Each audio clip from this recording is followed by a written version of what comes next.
they're issued to non-citizens as well. And this is where the problem is. If you have a state that only issues driver's licenses to citizens with proof of citizenship, then there's no reason why you can't have that automatic voter registration. But the moment you start lowering your standards, changing your standards, and giving licenses to people in different categories, then that's ripe for not just error, but also for abuse. Okay, so the second point here is, what do you say to the perspective that, this was not fraud, it was a software error, and that the individuals answered no when they were asked if they were citizens? How do you say to that? Well, thank God that they were honest and they answered no when they were citizens. But then the question comes about the approximately 400 people who did end up voting illegally. What were they thinking? Did they answer no and then go to vote anyway? There are still a lot of questions that need to be answered. This is why the Justice Department is investigating. And we have to keep in mind that this is a case where it is a mistake in the computer system that allowed this to happen. And if that's the case, if people are accidentally registered, then we still have to investigate. There's even more reason to investigate the potential for people to knowingly falsely register to vote. All of this opens the door to the SAVE Act. All of this opens the door to accountability and to making sure that we have a secure voting process. So how do you view, even right now, like dozens of states are refusing to provide voter rolls to the Department of Justice? It's inconceivable why they're refusing to provide voter rolls, because the issue ultimately is verifying identity, verifying that these people are actually U.S. citizens and are entitled to vote. And if states are not doing a job of registering only U.S. citizens who are eligible to be registered to vote, then the government needs to step in and assist and verify these records. Refusing to provide them, it serves no purpose. All it does is politicize an issue that's really a national security and safety issue, as President Trump outlined last week in his speech, and this is not something that states should be objecting to. So you bring up the Save America Act earlier. I mean, do you think this gives some degree of validation for this? Because, even if there had been a software error, if ID is required to vote, it would have prevented the problem in the end, right? Correct, because here we're talking about two different things. We're talking not just about a software error that allowed these people to register in the first place, but we're talking about some hundreds of people who did actually vote. Now, if they had come to the polling place with identification, with valid identification, then this would have been avoided. That would not have been an issue, which speaks to the need for having the SAFE Act. It's really a way to safeguard the integrity of the voting process and to make sure that only American citizens who are eligible to vote do actually vote. What do you say to some Democrats who say the Save America Act could burden eligible voters? Because, for example, this is just one example from these Democrats, those who changed their name after marriage or who lack birth certificates. Well, these people need valid identification to do everything from obtaining benefits from the government, whether it's Medicare or Medicaid, to obtaining to being able to purchase certain products that are controlled, including pharmaceutical products. They need ID to be able to fly and to take some forms of transportation. They still need ID in life. This has not been a hardship for people for years. Every single state gives ID for free to people who don't have the means to pay for it. This is not really a complicated matter. I think Democrats who are using this are using it as an excuse, because the reality is, ask pretty much anyone, they're able to get an ID or they have an ID. It's not a big burden, and people do it all the time.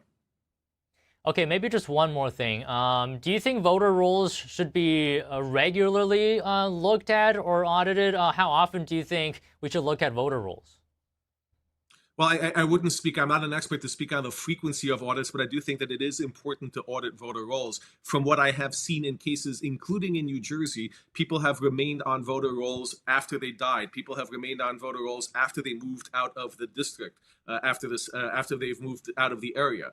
So this speaks to the need to have periodic reviews to purge people from voter rolls who don't belong there. Because again, if you are sending ballots, especially, and this is especially in states that have mail-in voting or people can request absentee voting, if the state automatically mails a ballot, it's harder to track whether that ballot was received by someone who should be on those rolls, is physically present, and is able to vote legally. It causes confusion at the very least, and we want to avoid confusion and the appearance of impropriety when it comes to the electoral process. And Gerard, to your point of the deceased being on voter rolls, I think the latest numbers from the administration a few days or a week ago was that I think 400,000 people, and this is only from states that provided this information to the DOJ, not including those who refused to provide voter rolls. 400,000 people deceased still on voter rolls. Gerard, attorney for the Lawfare Project, thank you for being with us today. My pleasure. Thank you, Don. The White House Correspondents' Dinner is set for Friday. The Secret Service prepares for the event following an assassination attempt targeting President Trump at the dinner in April. We have more news after this break. Don't go away.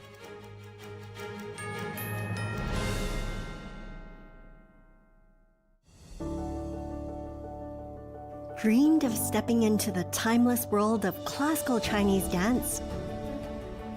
Now you can join the Shenyun Arts Proficiency Assessment Center. Build strength, flexibility, and expressive movements with expert guidance. It's more than dance.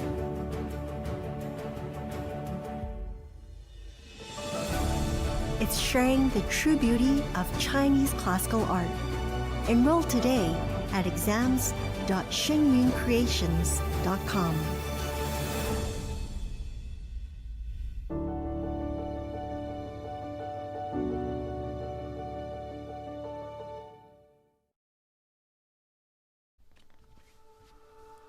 Hi, my name is Brady. When I was born, my parents thought everything was okay. My mom and dad were so excited to take me home. I still get goosebumps telling this story. Several days in, his skin started to become very cold and clammy. We noticed that he had become blue around his mouth, and something was just very off. We packed up as fast as we could. Brady stopped breathing twice on the way to the pediatrician. And that was one of the #1 things that just haunts me to this day. I was born with a congenital heart defect called aortic coarctation.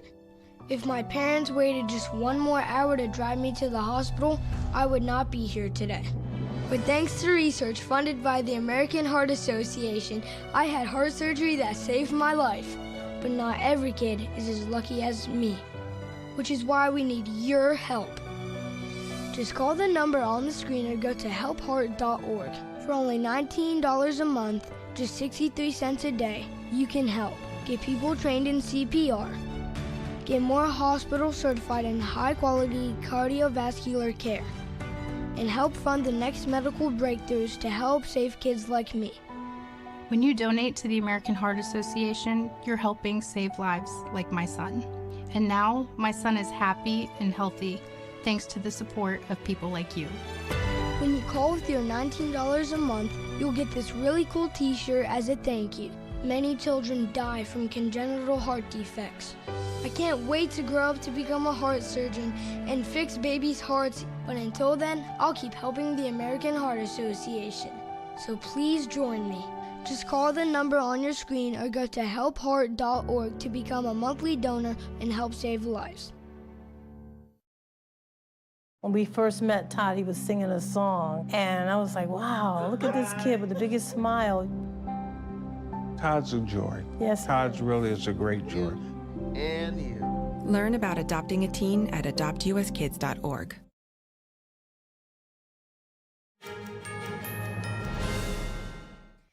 The White House Correspondents' Dinner will be held for a second time following an assassination attempt targeting President Trump at the Washington Hilton in April. The Secret Service addressing security concerns ahead of the event, which will take place at the Waldorf Astoria. Every site is independent. So we're not looking at this going in like, oh, we're redoing the dinner. Yes, of course, it is a second run for the Correspondents' Dinner.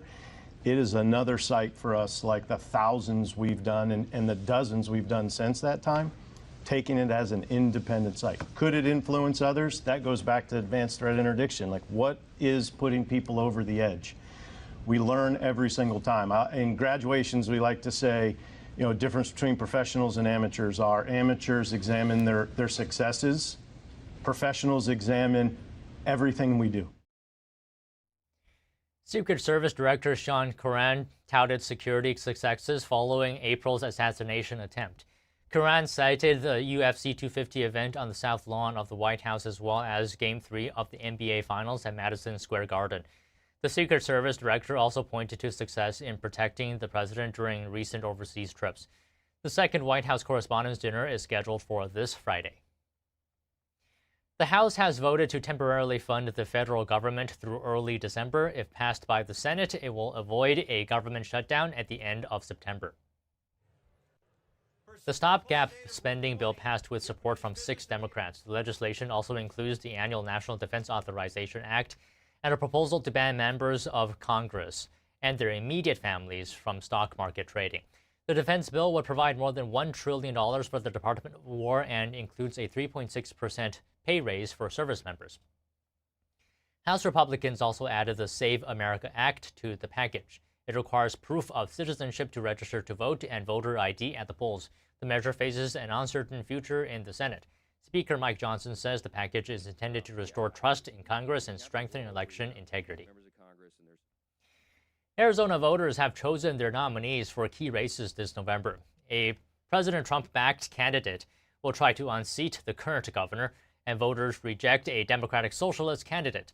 NTD's Melina Weisskopf reports. Congressman Andy Biggs wins the Republican nomination to challenge Arizona's Democrat Governor Katie Hobbs in November. The race was called early in the night as he quickly slid to victory, taking more than 70% of the vote. In a message to reach voters outside of his own party, Biggs said he'll work to find areas of agreement. Our message of restoring the American dream to Arizona, our message of affordability. Our state has a spike in fentanyl deaths. That comes from an overall attitude of not really supporting public safety by this governor. His challenger focused on the past election. He still denies the outcome of the 2020 election and refused to certify Arizona's electors, and he still won't admit who won the 2022 governor's race. Biggs was the candidate President Trump endorsed early on. President Trump posting about the Arizona wins for all of his endorsed candidates. In the highly competitive swing District 1, Jay Feely won the Republican nomination, speaking to voters after his victory. But why did I decide to run for office? It is a desire to leave this country better for our children and our grandchildren. That's it in its core. You know, what we're doing is fighting for the future of this country. I truly believe that. When you look at the two parties, they've never been further apart ideologically. His challenger hasn't been confirmed yet, with ballots still being counted. Democrat Amish Shah was leading as of this morning. It's his second bid for Arizona's 1st congressional district. Another toss-up in the swing state, District 6. Congressman Juan Ciscomani will face Democrat Joanna Mendoza. Meanwhile, over in the 4th district, Democrats reject the trend of socialism that swept the nation. Congressman Greg Stanton, a moderate 4-term Democrat, prevailing over the Democratic Socialist candidate Kai Newkirk. Stanton writing after the win, this campaign presented voters with the real choice about how Democrats should lead. Reporting from Washington, D.C., Melina Weisskopf, NTD News. President Trump reacted to the results, writing, quote, "MAGA candidates won everything last night in Arizona, a complete sweep." The president adding that he won Arizona 18 months ago and saying after decades, Arizona is becoming a Republican state. Building the next generation, President Trump is heading to Georgia to promote his new savings program for children while rallying support ahead of the midterm elections. President Trump is visiting Wheeler High School in Marietta today to promote Trump accounts. The program provides a $1,000 contribution to children born between 2025 and 2028. The president is also expected to appear with Republican candidates Rick Jackson running for governor and Congressman Mike Collins, who is seeking a U.S. Senate seat. Republicans are working to unseat Democratic Senator John Rossoff. President Trump is also expected to address election integrity during the visit. Former CIA Director James Woolsey has died. His wife says the 84-year-old suffered a fatal stroke. She also says he struggled with Havana syndrome and spent years searching for a cure. That's the mysterious ailment hundreds of American spies and diplomats have reported and associated with some sort of loud sound. Woolsey led the CIA under President Bill Clinton in 1993 and 1994. His tenure was marred by the 1994 arrest of senior CIA counterintelligence NCE official Aldrich Ames. He spied for Russia for 9 years in what was the biggest security breach in CIA history. Lawmakers and advocates gather in Washington to address the ongoing fight against human trafficking. At a summit today, speakers focused on the challenges of combating exploitation and protecting victims. NTD's Arlene Richards reports. Policymakers, advocates, and experts gathered on Wednesday for day 2 of the Summit to Combat Human Trafficking. They discussed efforts to fight trafficking and protect victims. There are children hurting. There are children who are being sold. There are children who are being raped every single day, as young as babies. And this satanic, horrific act has to be taken on. So we want to send a message to all those politicians out there that we want to work with them to do all we can from a policy standpoint, from a legal standpoint, to protect innocent children and to put these criminals in jail where they deserve to be. The summit comes as Congress considers how to strengthen the government's response to human trafficking by sponsoring various bills like the Preventing Child Trafficking Act. This bill I'm talking about just allows us to finally have departments coming together, coordinating, having a shared database in which they can truly get things done as we should. The Trump administration is aggressively working to find these missing children who will need support as they recover and to hold the perpetrators to punishment to the fullest extent of the law. The Trump administration has tightened sponsor requirements and now uses DNA testing to ensure sponsors have biological family and relationships with these children. Other speakers at the summit also focused on the challenges of identifying trafficking victims and dismantling the networks that exploit them. For example, a law enforcement professional talked about a student who had been to 11 schools in about 2 years. What we were able to do is we had figured out that her dad, every time law enforcement started asking questions, he would up and move. Well, the good part was we didn't care if he moved. We started calling our partners. No matter where he went, we were on his tail. And we were able to finally work a case and rescue that child with social services, our local nonprofits. Speakers at the summit called for continued cooperation between lawmakers, law enforcement, and organizations working to combat human trafficking. Arlene Richards, NTD News. New York City Mayor Zohran Mamdani says his administration cannot enforce an international criminal court arrest warrant against Israeli Prime Minister Benjamin Netanyahu. In a video message, Mamdani said the city does not have the independent legal authority to carry out the warrant, but said the federal government does. He called on the United States to join the ICC and execute the warrant, describing Netanyahu as a war criminal and saying he is not welcome in New York City. Mamdani previously said he was exploring whether city police could arrest Netanyahu if he visits New York for the UN General Assembly in September. President Trump responded in a social media post on Truth Social saying Netanyahu will not be arrested in any way, shape, or form. While in the United States, that is. Senator Tom Cotton also reacted, saying the mayor should focus on picking up trash, fixing potholes, and fighting crime in New York City instead of having his own foreign policy, speaking on Fox News. This really is not a laughing matter, Brian. First off, there's a whole rogues gallery that comes to New York City every September for the United Nations General Assembly. Is Zohran Mamdani threatening to arrest butchers from Iran who have killed tens of thousands of their own people, or genuine war criminals from other countries? No. The one person he cites is the leader of the Jewish state of Israel. Second, he talks about the International Criminal Court. Well, that's a kangaroo court. But ultimately, it's not about Prime Minister Netanyahu in Israel. It's about arresting Donald Trump and Pete Hegseth and Marco Rubio in the future if they ever travel abroad. Third, and most troubling for all Americans, is that this is not just the mayor of New York City. This alliance between Marxists and Islamists is spreading and coming to Washington, D.C. Cotton also warned that radical leftists are taking over the Democratic Party, saying some Democratic nominees want to, in his words, destroy Western civilization. He pointed to candidates in New York, New Jersey, and Colorado. He says one testified on behalf of the blind Sikh who was convicted in the first World Trade Center bombing. The senator said yet another Democrat remarked that the September 11th attacks were inevitable because of U.S. actions. And the Simon Wiesenthal Center says Mayor Zohran Mamdani's comments about Prime Minister Benjamin Netanyahu ignore Hamas and the October 7th massacre. The senator warns his statements further isolate Israel and fuel anti-Semitism against Jewish New Yorkers. Meanwhile, Secretary of State Marco Rubio has launched an initiative aimed at dissolving the International Criminal Court. He said the court has interfered with U.S. military and law enforcement operations. Here's Rubio speaking last week. The ICC and its friends are waging a war against our country, not with bullets or missiles, but with statutes and compacts and the force of so-called international law. Today, it threatens every aspect of our political and legal system. Border Patrol agents removing violent criminals from our country, American Marines risking their lives to defend our homeland, prosecutors working to dismantle terrorist plots to attack and kill Americans. If we stand idle, all of them would be at the mercy of foreign judges thousands of miles away, facing the constant risk of prosecution and even imprisonment for the so-called crime of defending their own country. And the Trump administration tells Congress that it wants to reform the United Nations, not dismantle it. Here is U.S. Ambassador to the UN, Mike Waltz, testifying before the House.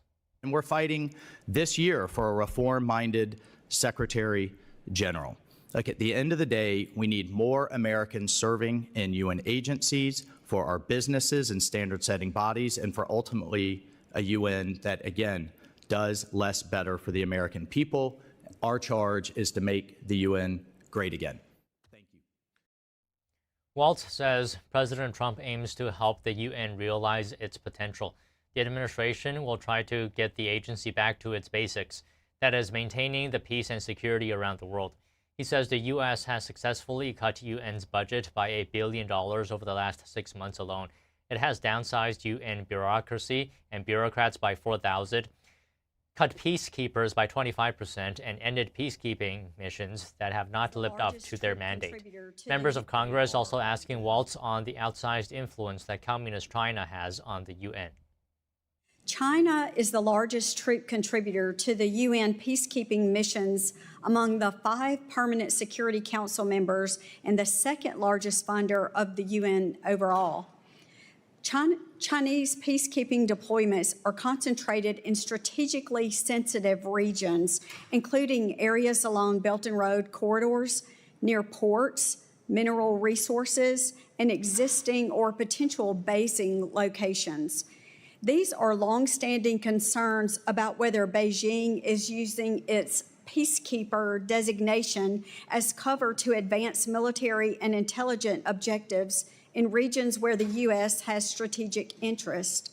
So, Ambassador Waltz, my question to you is, how would you characterize the military objectives behind China's peacekeeping deployments?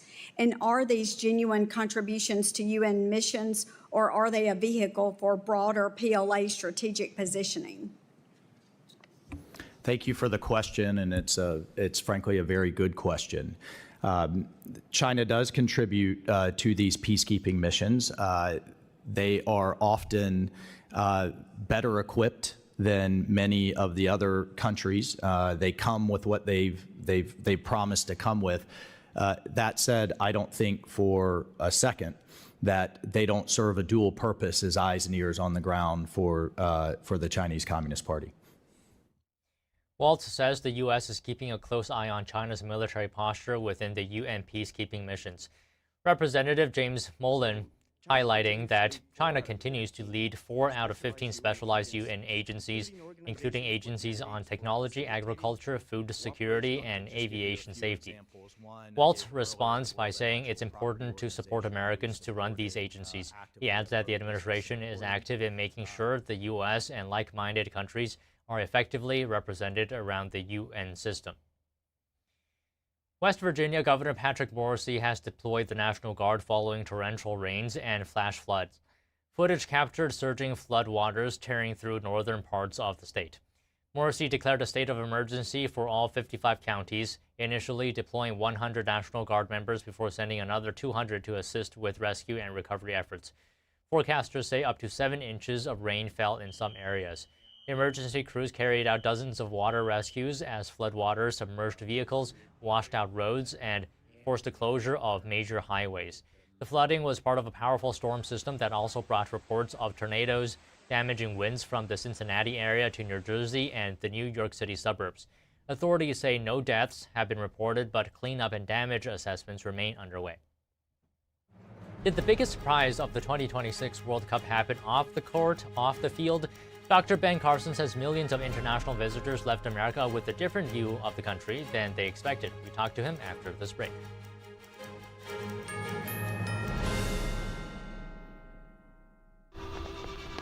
Being a cowboy, I don't know anything different from when I was 3 or 4 years old. I did tough things. I thought everybody needed to do tough things, and if you didn't, I didn't have time for it. I had a very successful career at a very young age, and life was fast. I was preparing physically. I wasn't doing anything mentally on the inside. And then I got hurt. I wanted to be better as a person, and I really dug into mental health. I start my day with 20-minute workouts. I live life 8 seconds at a time. Horses are so therapeutic. They know what you're feeling. When you're nervous, they're nervous. He won't say it back, but we're pals. I take a lot of responsibility in taking care of my kids, my family, and being there for them. You're gonna have tough days. Everybody does. Find a place to stop and just breathe. Love your mind.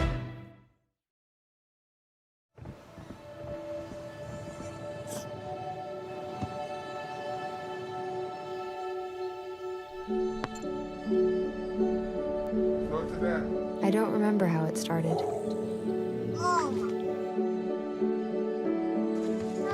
Our back and forth. Victory. Fumble. Repeat. It always came back.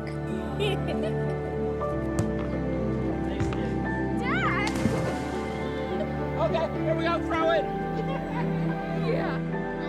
You probably don't remember what you told me, That was perfect. but I heard every word. Nice.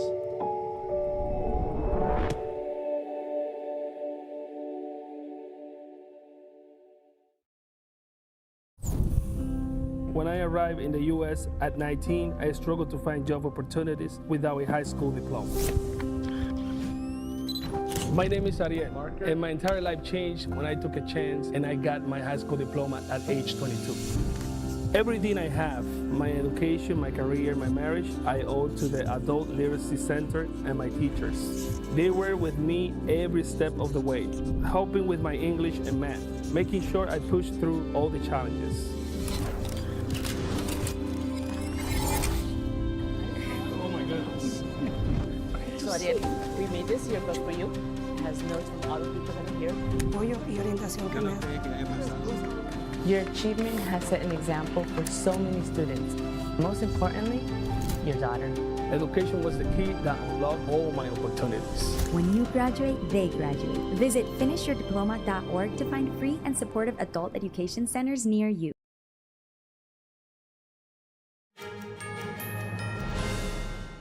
Secretary of State Marco Rubio meeting today with China's Foreign Minister Wang Yi on the sidelines of a gathering of ministers from Southeast Asian nations in the Philippines. The two discussing a possible U.S. summit between President Trump and Chinese regime leader Xi Jinping later this year. Take a listen. Well, we talked a lot about the visit in September, and that was really the gist of it. It's just to create the groundwork for another positive visit. I think President Xi will have a very positive visit when he comes to Washington. Look, these are the two most powerful countries in the world, particularly economics, but also, I mean, we have to have a relationship. And obviously there are areas of great differences. Both sides will acknowledge that. We'll have to work through those, and I think these differences will exist for the foreseeable future. And our job is to sort of manage those so that they never get out of control. This was the highest level contact between the U.S. and the Chinese regime since President Trump's trip to Beijing in May. Officials from Southeast Asian nations are also expected to meet Wang today to discuss the status of negotiations with China on a proposed code of conduct, which aims to prevent territorial disputes in the South China Sea. A policy conference on Capitol Hill shines a light on the Chinese Communist Party's tactics to undermine the U.S. and Taiwan. Speakers point to the CCP's forced organ harvesting, cyber attacks, and social media influence campaigns. NTD's Jack Bradley has more from the Chinese Freedom and U.S. Taiwan Security Forum. The adversary that I think we must be most prepared for, that we need to be most defending against in their future plans is China. From forced organ harvesting to AI-driven cyber attacks, speakers on Capitol Hill say that the Chinese Communist Party's tactics extend beyond traditional warfare. They argue Beijing is using everything from human rights abuses to online influence campaigns to silence critics, pressure democracies, and expand its global reach. Taiwan matters because it shows what China should be. In communist China, the greatest good is the survival and supremacy of the Chinese Communist Party. So, anything goes. That's why you get atrocity. That's why you get a kill-to-order industry. One of the most shocking atrocities is China's state-sanctioned forced organ harvesting. The main target is Falun Gong, also known as Falun Dafa, a spiritual practice based on truth, compassion, and tolerance, and heavily persecuted in China. I had a hard time believing it at first. I could not believe that physicians were participating in these type of crimes, and only after looking at the data, have I become fully convinced. The event recognized the global Quit the CCP movement as well. Since 2004, 464 million people have quit the Chinese Communist Party. My family watched as police transferred her into criminal detention. Alyssa Joe's mother was arrested by Chinese police back in April with a dozen other Falun Gong practitioners. Today, my family is not allowed to see her.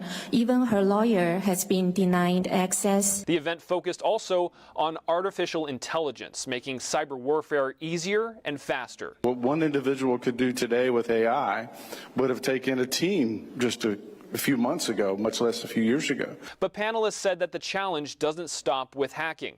They also say that Beijing is using social media and influence campaigns to quietly shape public opinion in democratic countries. They paid to key opinion leaders, maybe in IG, on Facebook, or in YouTube. They try to erode the people's trust in the United States. The speakers say that countering Beijing's influence campaigns requires a long-term strategy combining technology, public awareness, and stronger democratic messaging going forward.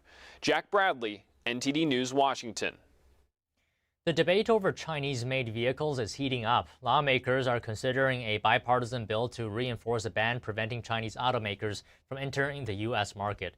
The Senate Commerce Committee is debating the legislation ahead of an expected vote today. Ohio Republican Bernie Moreno and Michigan Democrat Elisa Slotkin proposed the bill in April. It would build on a Biden-era regulation that effectively bans all Chinese automakers from selling passenger vehicles in the U.S. The bill would apply to automakers that are more than 15% owned by Chinese entities. German automaker Mercedes-Benz has nearly 20% Chinese ownership and is lobbying to change that provision. Moreno noted that General Motors plans to move production of its Chinese-made Buick Envision to the United States for its 2028 model. The senator added that Ford has agreed to move Chinese-made Lincolns to the U.S. The Justice Department is suing a Chinese immersion water heater manufacturer, the DOJ saying the products could pose a danger to American consumers. According to the complaint, the immersion heaters can overheat and catch fire within minutes when energized, either completely or partially out of water. The DOJ said the Consumer Product Safety Commission received 235 fire-related reports involving the product. The commission investigated several of those incidents. According to the DOJ, testing showed that the heaters could catch fire within minutes under certain circumstances. The DOJ and the Consumer Product Safety Commission are demanding a recall. And a German soccer fan who went viral during the FIFA World Cup getting a VIP send-off before returning home, known as Freddie, his cross-country road trip gained millions of views online. Yesterday, he toured Washington with Special Presidential Envoy Nick Adams. Photos shared by Adams showed the pair visiting the Speaker's balcony at the U.S. Capitol and the Washington Monument. Freddie's Washington itinerary also included a monuments tour, a visit to the West Wing, and meetings with White House officials.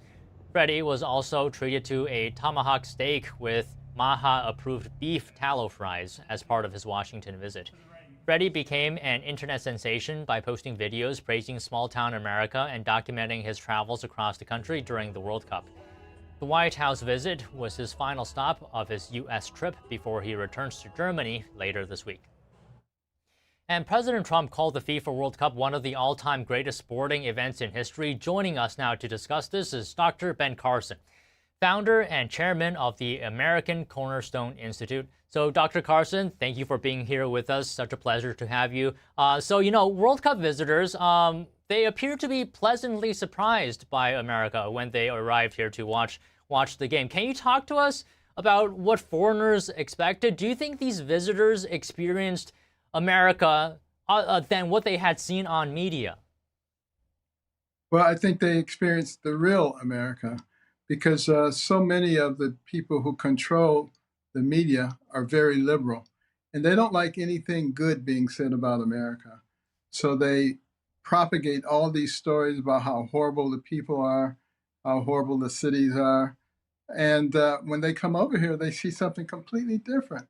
They're finding free refills. They never got that before. Air conditioning everywhere, friendly people who help them to get to places that they don't know where they're going. Completely the opposite.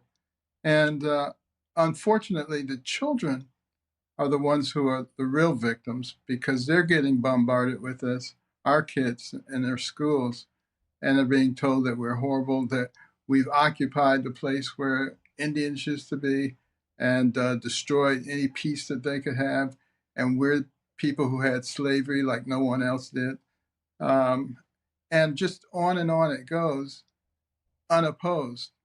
And this was an opportunity to oppose it. People came here, they saw, they put their videos online, and it's changed the narrative for the adults, but we're worried about the children. And that's why at American Cornerstone, we have the Little Patriots program free of charge, teaching people the good, the bad, and the ugly. But there's a lot more good than there is bad and ugly. You got to tell that story too.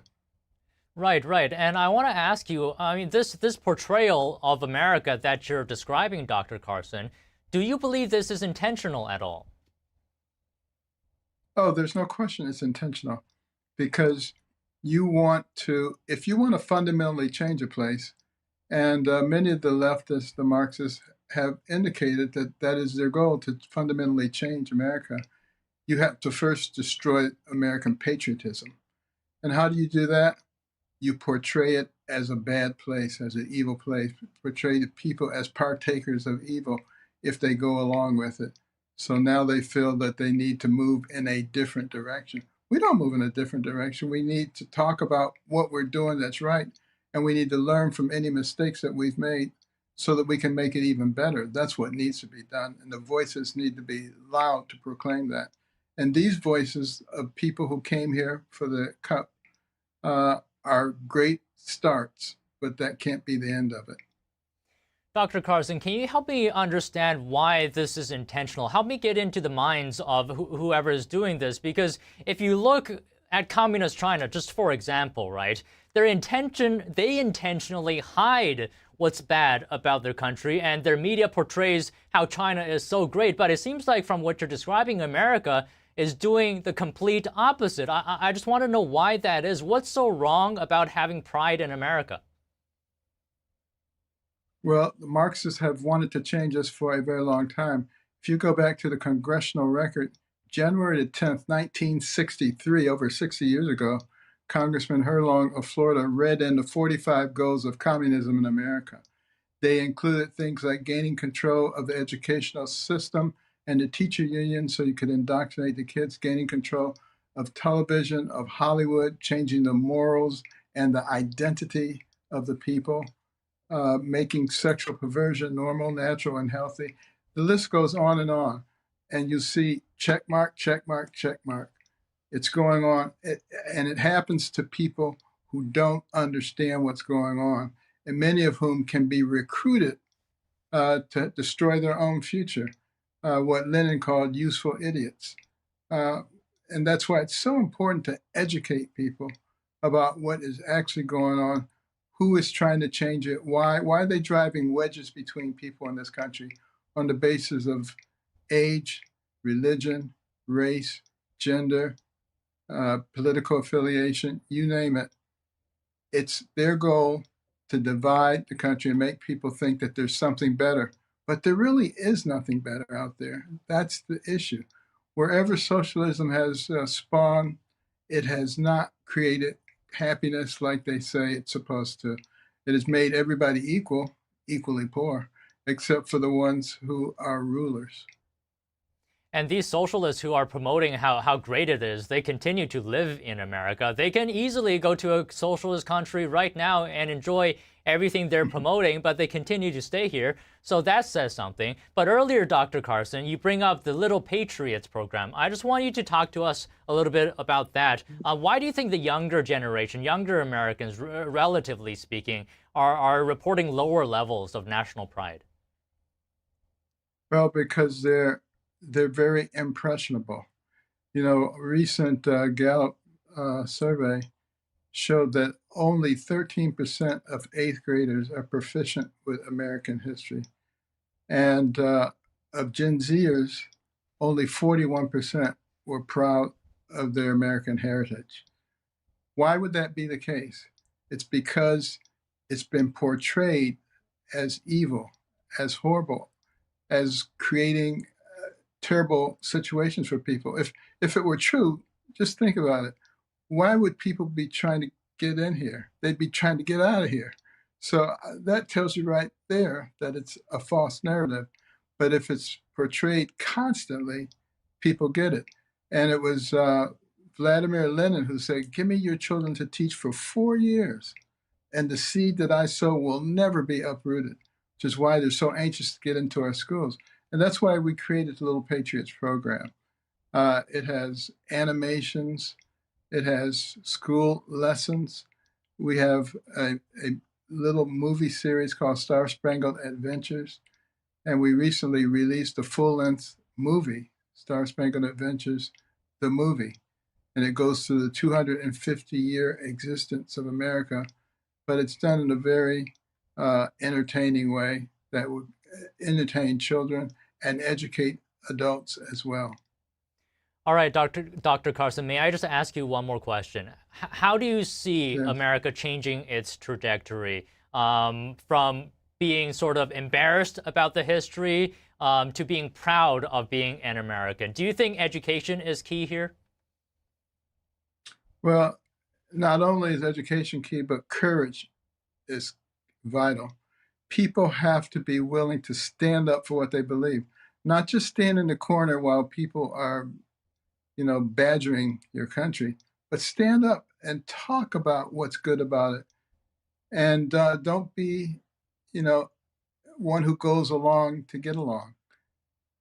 If you're going to be the land of the free, you have to be the home of the brave. All right, Dr.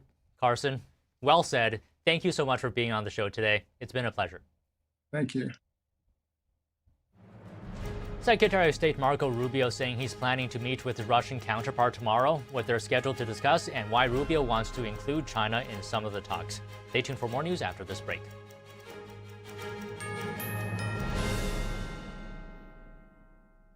Introducing the Quest-Wise Soothing Herbal Eye Patches. It comes with 30 pairs and can be used to help combat tired and strained eyes. The natural herbal formula provides a cooling, minty, and refreshing effect that stimulates natural tears and awakens your tired eyes. Placing the eye patches around your eyes helps to reduce dryness and massages acupuncture points. They can be worn while reading, studying, using electronics, and provide hours of long-lasting relief.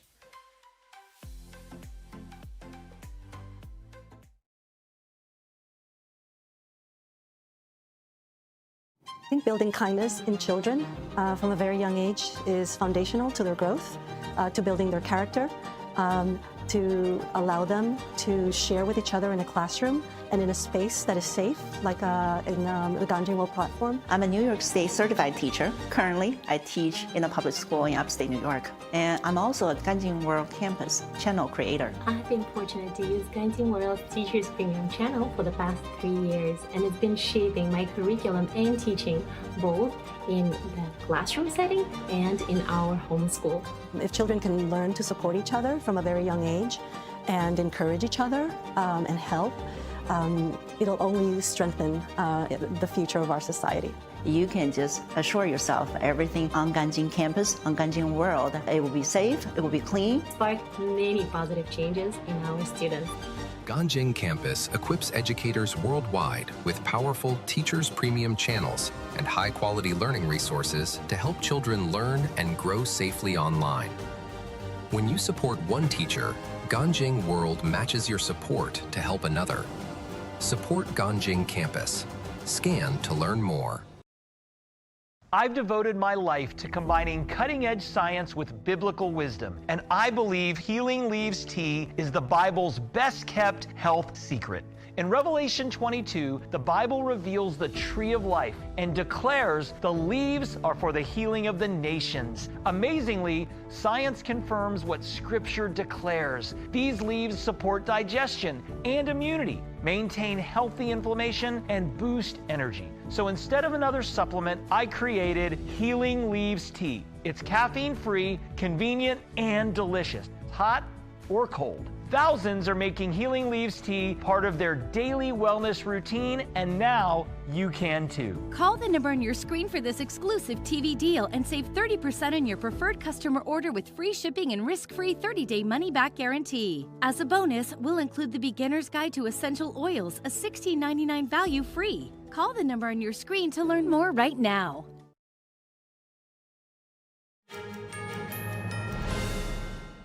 Secretary of State Marco Rubio saying he's planning to meet with his Russian counterpart tomorrow. Meanwhile, Russia and Ukraine keep increasing attacks on each other's energy facilities.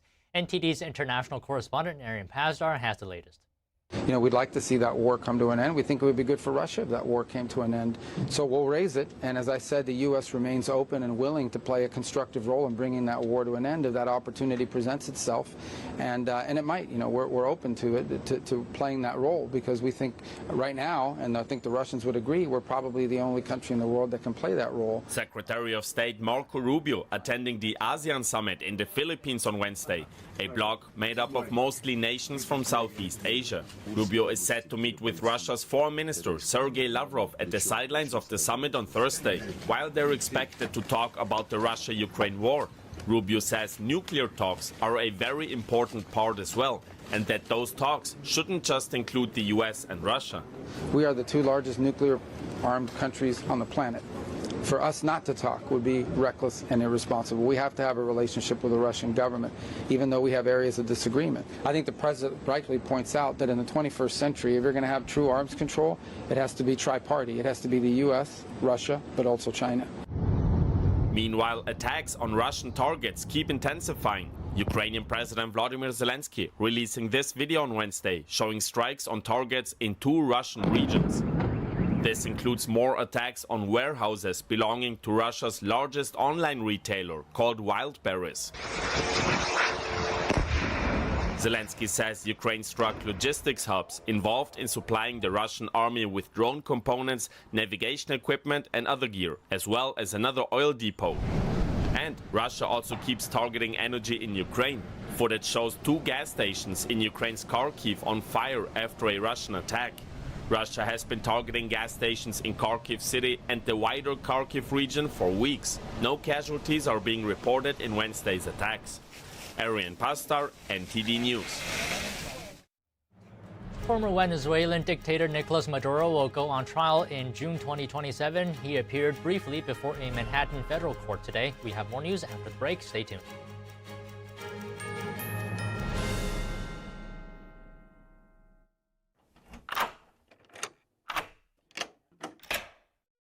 I'm Jonathan Lawson. If you're 50 to 85, please listen closely. The lock I want to talk to you about isn't the one on your door. It's a rate lock for your life insurance that guarantees that once you're insured, your rate can never go up at any time for any reason. Many policies you see don't have one, but you can get a lifetime rate lock from Colonial Penn. This plan was designed for people on a fixed income with coverage options that start at $9.95 a month. That's less than 35 cents a day. Your rate is locked in for life. Coverage can never be canceled, and your acceptance is guaranteed. You cannot be turned down because of your health. See for yourself. Call for an information kit and gift. Both are free with no obligation. Call 1-800-624-6556 for your free information and your free gift. That's 1-800-624-6556. 1-800-624-6556. Call now. Hi, I'm Susan Lucci. You may know me from my many years on television. I never thought about heart disease until I had my own heart event. I felt this slight pressure in my chest, just slight. I thought, oh, it's nothing, it'll go away. I didn't get it. I did not get it. A few days later, while shopping at a boutique, that pressure returned, much stronger. It felt like an elephant pressing on my chest. I had a 90% blockage in my main artery and a 75% blockage in the adjacent artery. I was rushed into surgery where I received 2 stents in my arteries. Stents developed through research funded by the American Heart Association. Those stents saved my life. That's why I'm in front of you today, asking you to join me in supporting the American Heart Association by becoming a monthly donor. Call now or go to helpheart.org. For only $19 a month, just 63 cents a day, you can help fund the next medical breakthrough. Get the next person trained in CPR, the next hospital certified in high-quality cardiovascular care. I'm so grateful to the American Heart Association. Their research helped save my life. I can enjoy life with my children, my grandchildren, and my friends. Heart disease is America's #1 killer, and your support now can help save your life or the life of someone you love. Give $19 a month with your credit card, and we'll send you this special t-shirt that you can wear to show that you are helping save lives.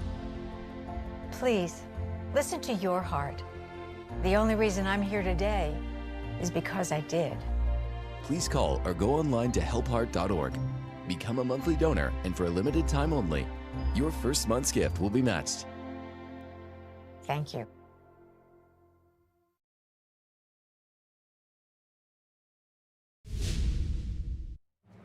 Welcome to NTD Newsroom. I'm Don Ma. A solemn day for the nation. President Trump receiving those who were recently killed overseas, and the president's new threat for Iran as the U.S. concludes its 11th straight day of strikes. President Trump-backed candidates score key victories in Arizona primary elections, setting up high-stakes congressional races in November. The battleground state could play a pivotal role in deciding control of the U.S. House. The White House Correspondents' Dinner is set for Friday. The Secret Service prepares for the event following an assassination attempt targeting President Trump at the dinner in April. Lawmakers and advocates are taking on the fight against human trafficking. We hear from speakers at a summit in Washington and a member of Congress on what can be done to track down the crime. Secretary of State Marco Rubio saying he's planning to meet with the Russian counterpart tomorrow. What they're scheduled to discuss and why Rubio wants to include China in some of the talks. Cutting the UN budget, downsizing its bureaucracy, and trimming its peacekeeping missions. The Trump administration is presenting its efforts to reform the UN to Congress.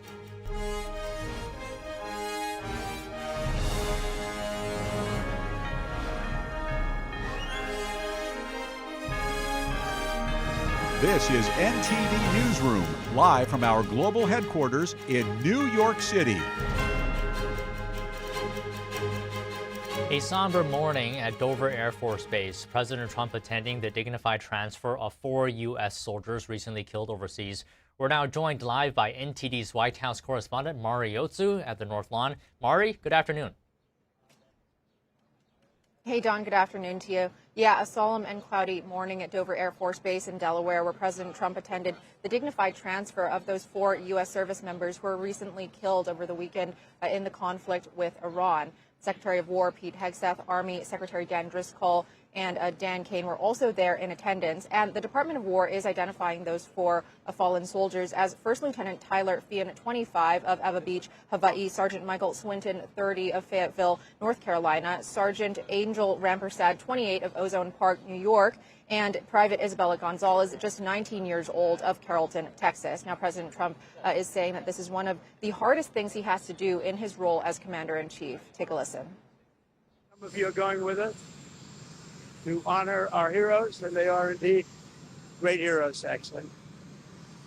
They said, and all of them said very strongly, we can't let cannot let Iran have a nuclear weapon. They won't have a nuclear weapon. So we're going to honor them. And one of the hardest things to do, for me, it's one of the hardest things to do as a president, but has to be done.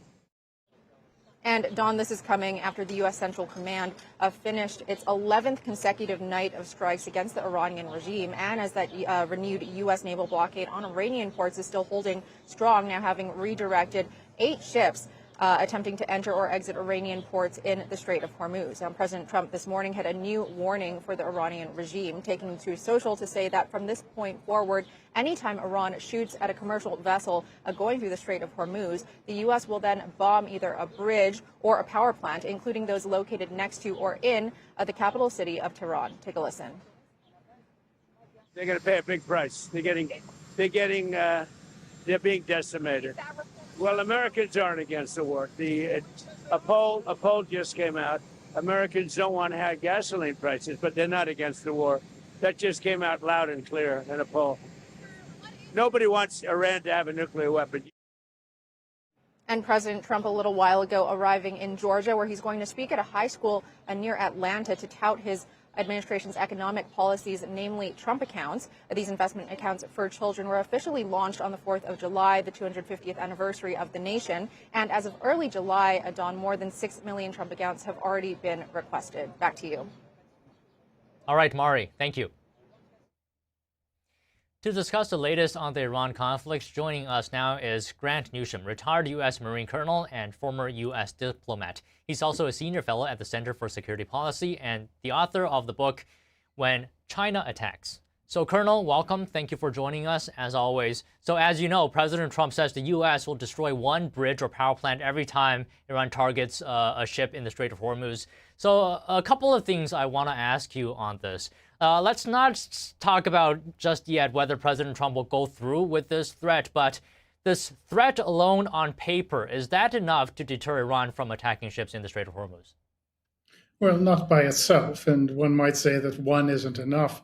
It really is surprising that these targets were not hit at the beginning of the war.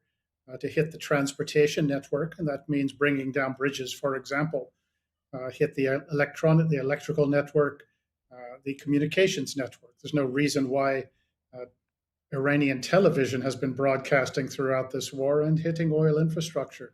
So it is puzzling that these targets, which are quite lawful to hit, have not been hit yet. So you're actually going to have to do it in far more of an aggressive way, not as a sort of tit-for-tat approach to it. But it's the right step, combined with, of course, the economic and financial pressure that's put on that is put on Iran, as well as the political pressure as well. But also you're going to have to eventually go after the Chinese, who are providing the life-saving help that keeps that regime afloat. So there's a number of things you have to do at once.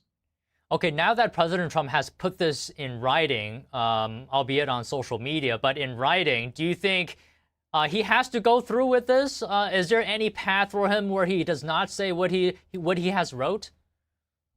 I don't see it. And in fact, they've already started hitting some of the infrastructure, particularly down in the south around Bandar Abbas, closest to the Strait of Hormuz. But also some targets have been hit farther afield, some key bridges elsewhere in the country, for example. So it isn't just as if nothing's been done yet, and this is just a paper threat.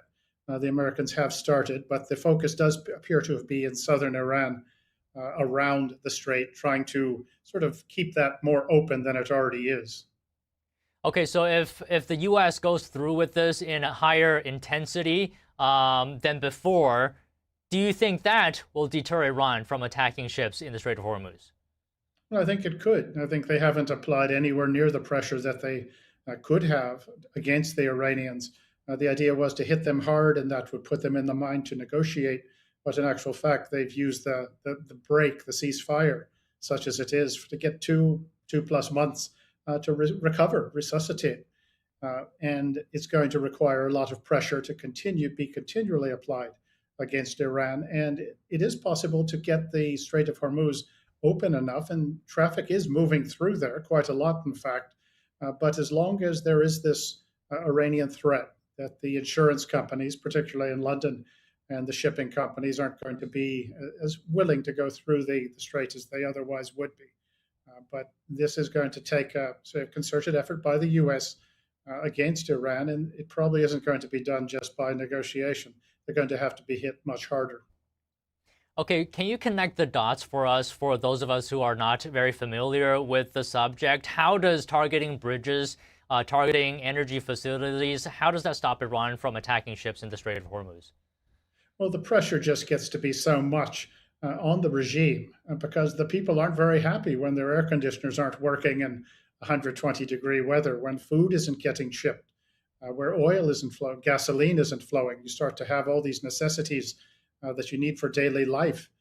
People are not very happy when that happens. There is the possibility they could blame President Trump for it, but equally likely, and perhaps more likely in the case of Iran, they're going to blame that regime that is already not very popular. So people are going to say, yeah, we're still alive, but what kind of life is this?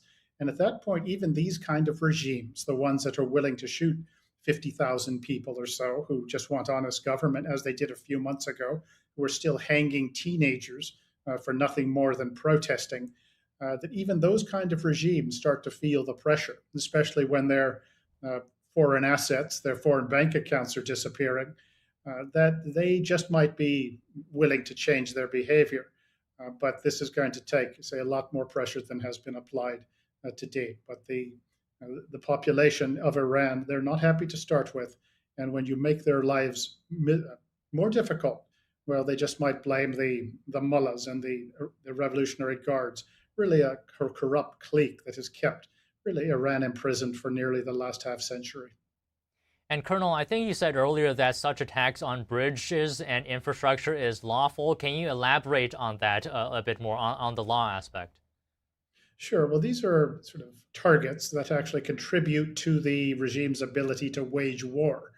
Yes, there's also a civilian usefulness to this, but the laws of war, as sort of laid out, do allow targeting these sorts of targets. And keep in mind that when the Americans went after Yugoslavia, Bill Clinton back in the 90s, when President Obama was bombing Libya for 7 months, they attacked these kind of targets almost from the beginning. And it's their lawful targets. And that's really the reality of it. And it's been the case in every war.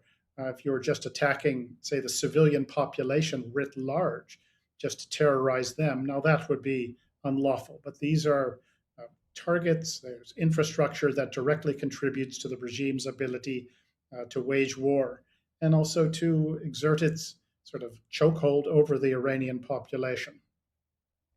So do you think these attacks on bridges and energy facilities is going to cost any more than what the U.S. is doing now currently? Because according to the Pentagon, the conflict so far has cost $37.5 billion. Oh, it's going to cost. Such things nothing's free. But the cost of Iran having a nuclear weapon and actually using it would be about 1,000 times more than whatever we paid now. 37 billion. That might be a couple of months worth of Medicaid fraud. I'm not being glib, but there's a lot of sort of leakage in the federal budget, and we can afford this sort of payment. Just one last question here, Colonel. If these attacks don't work on bridges and power plants, what's next? Well, they also have a lot of military targets that they need to go after, and they really haven't hit the Revolutionary Guards all that hard. Yes, you can drop buildings and that sort of thing, but you have to actually go after the people themselves. You've got to kill some people to have some success here. But nobody quite knows how any war is going to turn out. What you might have is the Iranians have just said, look, we've been hit so hard that we're going to reach a deal and we're going to sort of obey it for at least a little while. That may be where we end up. But the Americans still, surprisingly, they've waited so long to use everything they've got and to hit the targets that are going to hurt the regime more and to keep hitting them. And as I said, nobody quite knows how this will end. But if you haven't done what they're doing now, and presumably are going to do more, well, you can't say that you used everything at hand, and you've reduced your chances of success, because negotiating with the Iranians is a fool's errand unless it comes on the tail end of a sort of an assault that they will talk about 500 years from now. Yeah, and I think President Trump has suggested as well that he thinks negotiation with the Iranian regime is not going anywhere. He said that a couple of weeks ago, if I remember correctly. But Colonel, thank you so much for your time today and your insight. Sure, pleasure. Thank you for having me. Former Venezuelan dictator Nicolas Maduro will go on trial in June 2027. He appeared briefly before a Manhattan federal court today. More news after this break.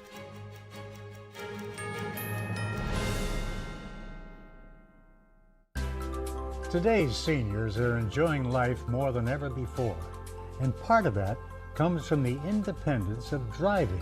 However, car insurance for older drivers becomes more expensive the older we get. Just because I'm a senior, and maybe you are too, do we really have to pay outrageously high insurance rates? Well, the answer is no, we don't. When was the last time you checked to make sure you're paying the lowest available rate? Well, maybe it's time to give your car insurance a tune-up, just to make sure your rates are running properly. You change your oil, you change your tires. Well, maybe it's time to change your car's insurance company. Are you paying too much for your auto insurance? If so, you're just throwing your money away. So the only way to really know if you're paying too much is to call the number on your screen.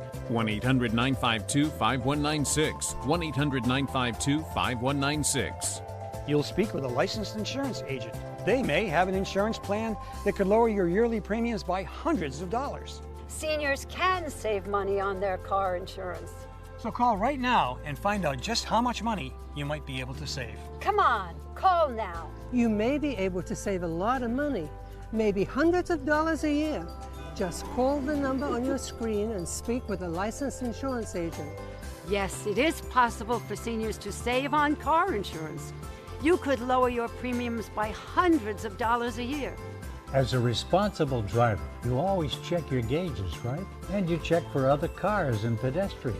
You check your oil and you check your mirrors. Well, now is the time to check on your auto insurance rates. You need to make sure that you're not paying more than you need to. Call the number on your screen right now. 1-800-952-5196. 1-800-952-5196. My biggest fear in the middle of my addiction was that I would never be able to get over it and that my kids wouldn't have a father. I overdosed on heroin and I lived. And I started thinking, you know what? This isn't my story. For the longest time, fear held me back from ultimately being who I wanted to. I found the fatherhood program and it was one of the best decisions I've ever made in my life. My desire to change had finally outweighed my desire to stay the same. I felt powerless for so much of my life that it's important to me that my kids are empowered and truly believe that if they can think it, they can do it. I definitely had to become a better man to be a better father. For the first time, I finally feel like I'm exactly where I should be, where I want to be.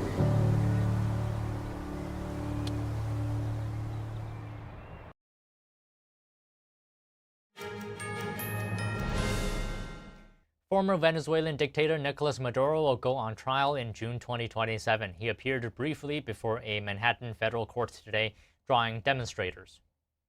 I'm glad now that he is in court that he's going to be prosecuted as he's supposed to be, because a few months ago he was dancing, challenging United States, hey, come and get me. And now he is being prosecuted as he's wanted, right? However, there's only one problem about this. There's only two people that got caught by Americans. However, there's a lot of people back there in Venezuela, that's still doing all these crimes, committing all these crimes, and they're supposed to be locked up as well. Maduro faces 4 felony counts, including narco-terrorism, conspiracy, and cocaine importation conspiracy. He could face a life sentence if convicted. His defense lawyers plan to have the case dismissed. They argue that Maduro is immune from prosecution as the head of a sovereign state. U.S. District Judge Alvin Hellerstein set his trial date for June 1st, 2027, along with his wife. The judge also set a September 2nd deadline for Maduro's first round of legal motions seeking to have the case dismissed. Arguments over those motions will take place on November 17th. Maduro's lawyers have until January 11th, 2027 to file a second round of motions. The White House Correspondents' Dinner will be held for a second time following an assassination attempt targeting President Trump at the Washington Hilton in April. The Secret Service addressing security concerns ahead of the event, which will take place at the Waldorf Astoria. Every site is independent. So we're not looking at this going in like, oh, we're redoing the dinner. Yes, of course, it is a second run for the Correspondents' Dinner. It is another site for us, like the thousands we've done and the dozens we've done since that time, taking it as an independent site. Could it influence others? That goes back to advanced threat interdiction. Like, what is putting people over the edge? We learn every single time. In graduations, we like to say, you know, difference between professionals and amateurs are amateurs examine their successes. Professionals examine everything we do. Secret Service Director Sean Curran touted security successes following April's assassination attempt. Curran cited the UFC 2050 event on the South Lawn of the White House as well as Game 3 of the NBA Finals at Madison Square Garden. The Secret Service Director also pointed to success in protecting the president during overseas trips. The second White House Correspondents' Dinner is scheduled for this Friday.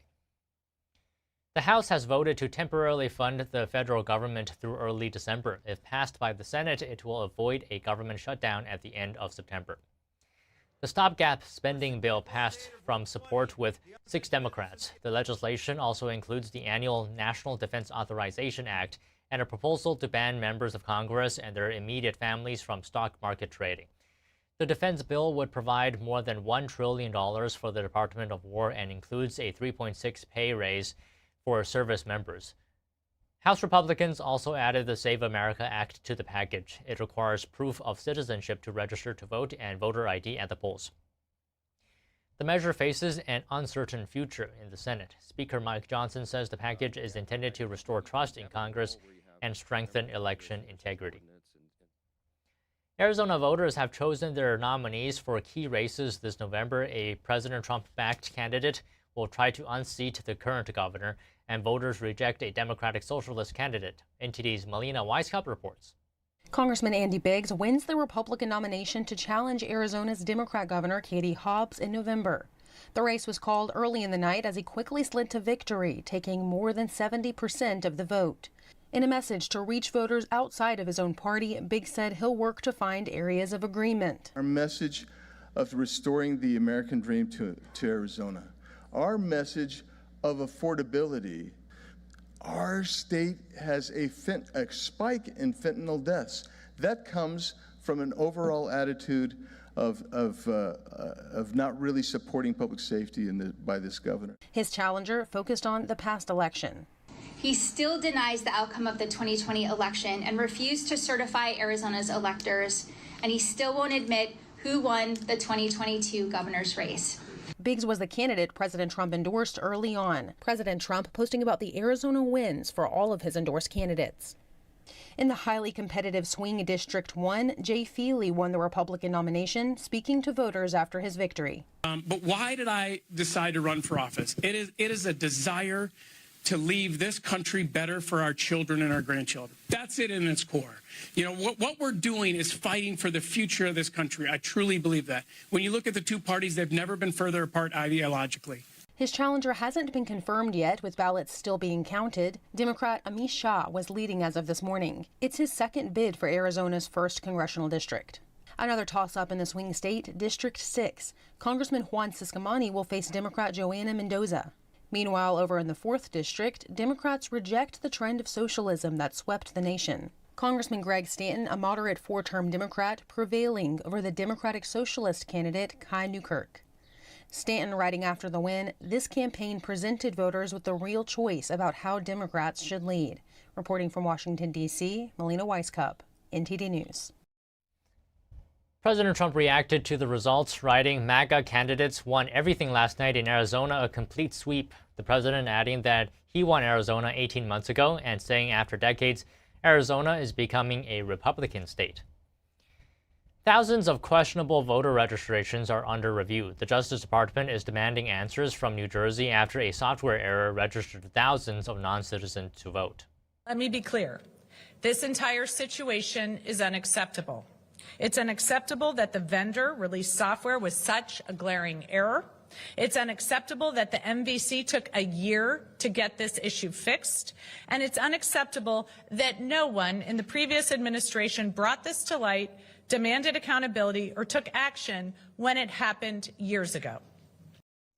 The Justice Department is investigating after New Jersey officials revealed about 6,600 non-citizens were mistakenly registered to vote. Governor Sherrill says a software error in the state's motor vehicle commission system caused the problem. The registration occurred between June 2023 and June 2024. Sherrill says roughly 400 of those individuals cast ballots. Assistant Attorney General Harmeet Dillon is now questioning and requesting detailed information from the state, including names, dates of birth, nationalities, addresses, and voting records of those who cast ballots. The DOJ says it wants to ensure American citizens' votes are not diluted by votes that are cast illegally. Lawmakers and advocates gather in Washington to address the ongoing fight against human trafficking. At a summit today, speakers focus on the challenges of combating exploitation and protecting victims. NTD's Arlene Richards reports. Policymakers, advocates, and experts gathered on Wednesday for Day 2 of the Summit to Combat Human Trafficking. They discussed efforts to fight trafficking and protect victims. There are children hurting. There are children who are being sold. There are children who are being raped every single day, as young as babies. And this satanic, horrific act has to be taken on. So we want to send a message to all those politicians out there that we want to work with them to do all we can from a policy standpoint, from a legal standpoint, to protect innocent children and to put these criminals in jail where they deserve to be. The summit comes as Congress considers how to strengthen the government's response to human trafficking by sponsoring various bills like the Preventing Child Trafficking Act.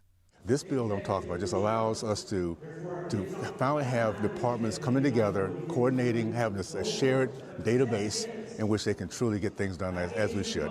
The Trump administration is aggressively working to find these missing children who will need support as they recover and to hold the perpetrators to punishment to the fullest extent of the law. The Trump administration has tightened sponsor requirements and now uses DNA testing to ensure sponsors have biological family and relationships with these children. Other speakers at the summit also focused on the challenges of identifying trafficking victims and dismantling the networks that exploit them.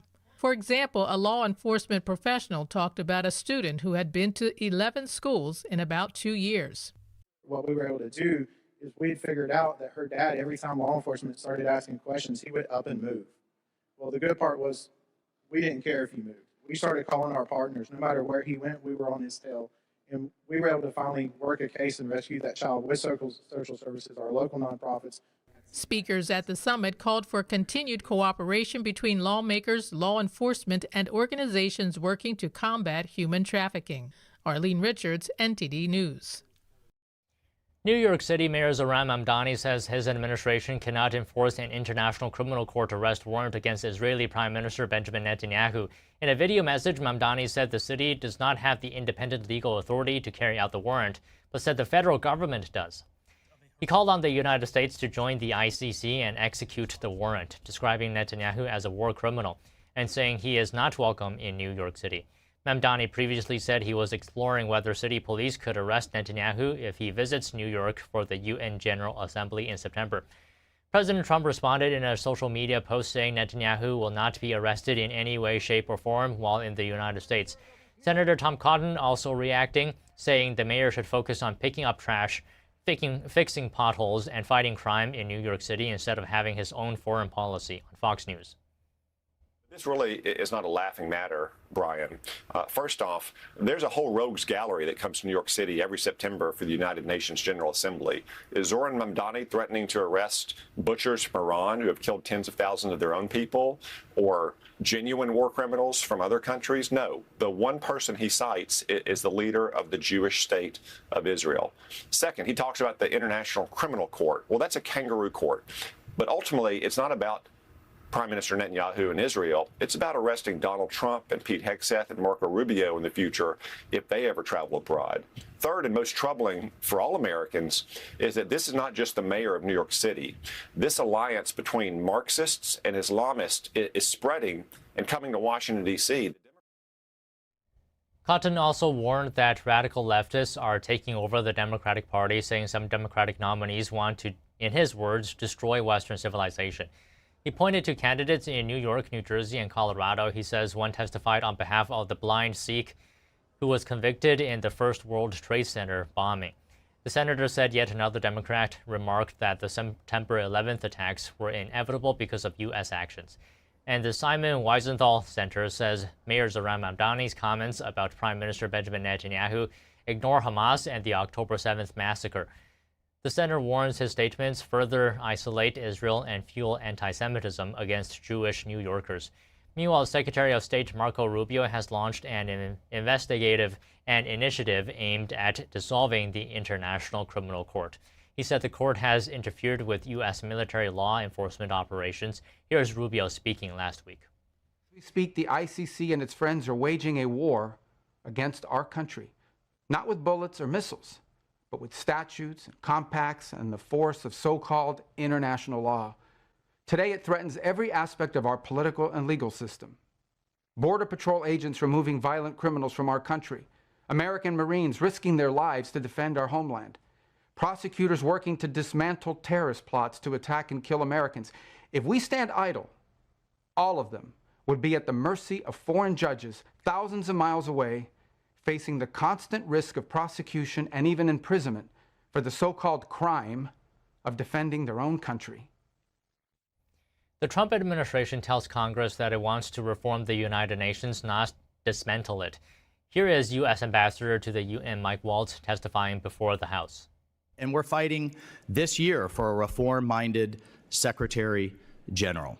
Look, at the end of the day, we need more Americans serving in UN agencies, for our businesses and standard-setting bodies, and for ultimately a UN that, again, does less better for the American people. Our charge is to make the UN great again.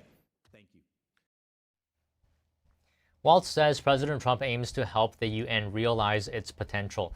The administration will try to get the agency back to its basics, that is, maintaining the peace and security around the world. He says the U.S. has successfully cut UN's budget by $1 billion over the last 6 months alone. It has downsized UN bureaucrats by 4,000, cut peacekeepers by 25%, and ended peacekeeping missions that have not lived up to their mandate. Members of Congress also asking Waltz on the outsized influence that Communist China has on the UN. China is the largest troop contributor to the UN peacekeeping missions among the 5 Permanent Security Council members and the second largest funder of the UN overall. Chinese peacekeeping deployments are concentrated in strategically sensitive regions, including areas along Belt and Road corridors, near ports, mineral resources, and existing or potential basing locations.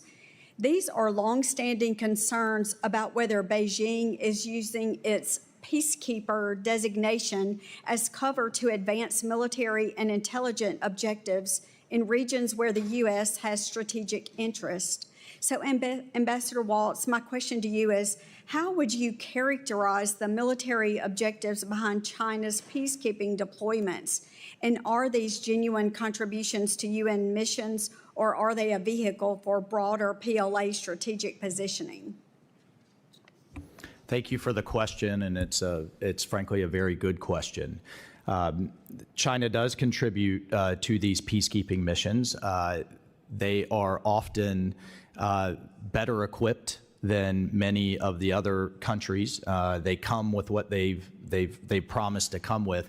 That said, I don't think for a second that they don't serve a dual purpose as eyes and ears on the ground for the Chinese Communist Party. Waltz says the U.S. is keeping a close eye on China's military posture within the UN peacekeeping missions. Representative James Mullen highlighting that China continues to lead 4 out of 15 specialized UN agencies, including agencies on technology, agriculture, food security, and aviation safety. Waltz responds by saying it's important to support Americans to run these agencies. He adds that the administration is active in making sure the U.S. and like-minded countries are effectively represented around the UN system. West Virginia Governor Patrick Morrisey has deployed the National Guard following torrential rains and flash floods. Footage captured surging flood waters tearing through northern parts of the state. Morrisey declared a state of emergency for all 55 counties, initially deploying 100 National Guard members before sending another 200 to assist with rescue and recovery efforts. Forecasters say up to 7 inches of rain fell in some areas. Emergency crews carried out dozens of water rescues as floodwaters submerged vehicles, washed out roads, and forced closures of major highways. The flooding was part of a powerful storm system that also brought reports of tornadoes and damaging winds from the Cincinnati area to New Jersey and the New York City suburbs. Authorities say no deaths have been reported, but cleanup and damage assessments remain underway. President Trump is now speaking in Marietta, Georgia, where he's making the case for his economic agenda and for working family tax cuts. Let's listen in.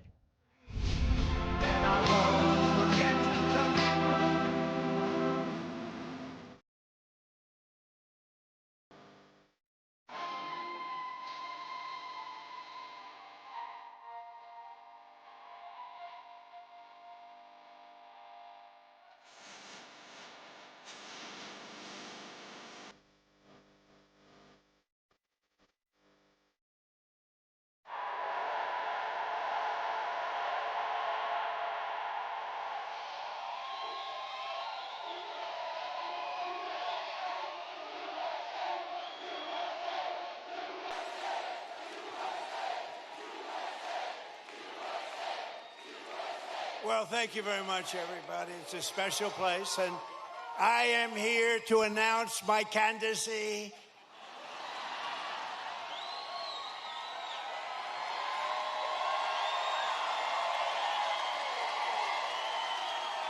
I'm only kidding.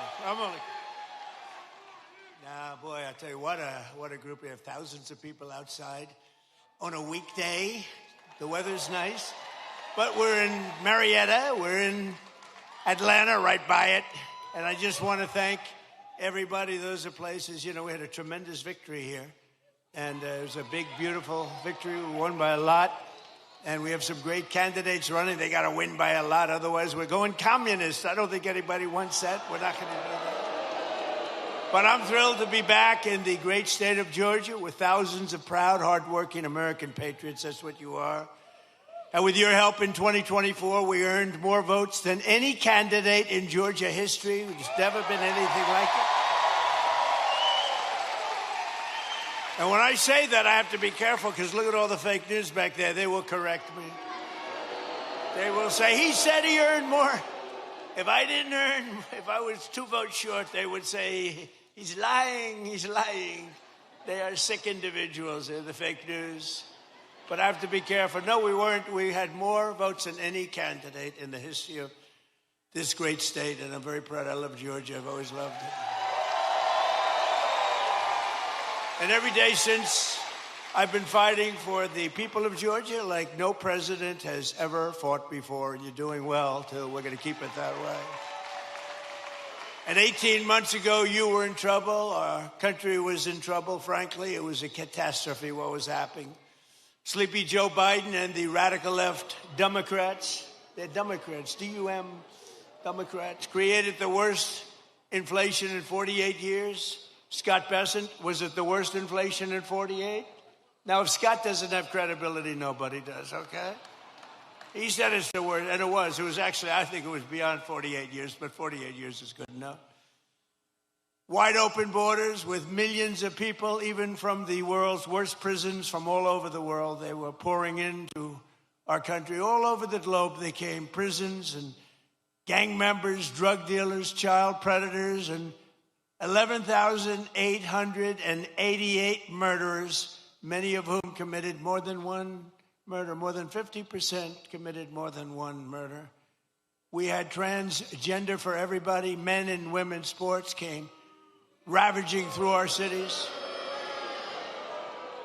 And the whole world was laughing at us. We were a joke all over the world, but not anymore. They're not laughing. They're not laughing. Right, Jackson? They're not laughing anymore, Jackson. Going to be your next governor right here. 2 years ago, our country was dead, and now we're the hottest country anywhere in the world, respected by everybody all over the world, the hottest. And we're respected like, I say we respected maybe like never before. When I took office, we inherited the worst border in U.S. history. It was an open wound. It was an open sieve. We quickly turned it into the most secure border in the history of our country within 2 months. And numbers were just released by the Democrats that in the past 14 months, a historic record of 0 illegal aliens have been admitted into the United States.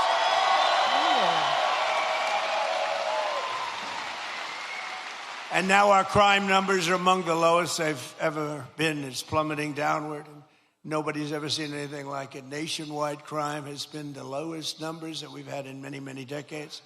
Last year, we achieved the largest drop in the murder rate ever recorded to the lowest level in 125 years. That's since 1900. That's before my father was born.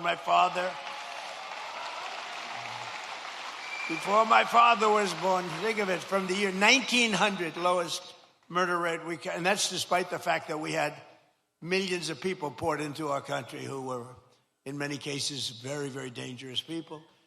We cut the flow of fentanyl across our border by 67%.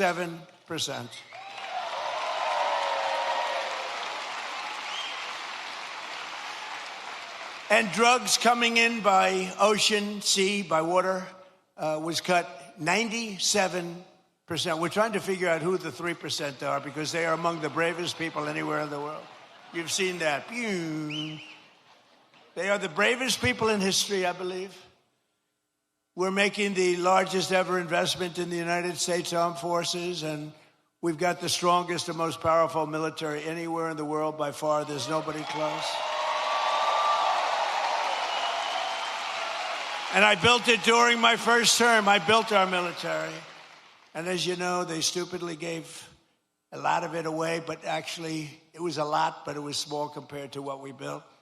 But they gave a lot of it away to the Taliban, to Afghanistan. They gave it away. They just take it. We're leaving. Let's leave brand new machines behind. Let's leave airplanes behind. I said to them, well, what if you just fly it out and we'll take it back, or we can even fly it back to the United States if you'd like. Sir, I think it's cheaper to leave it. Brand new planes. It was so sad. I saw what was happening.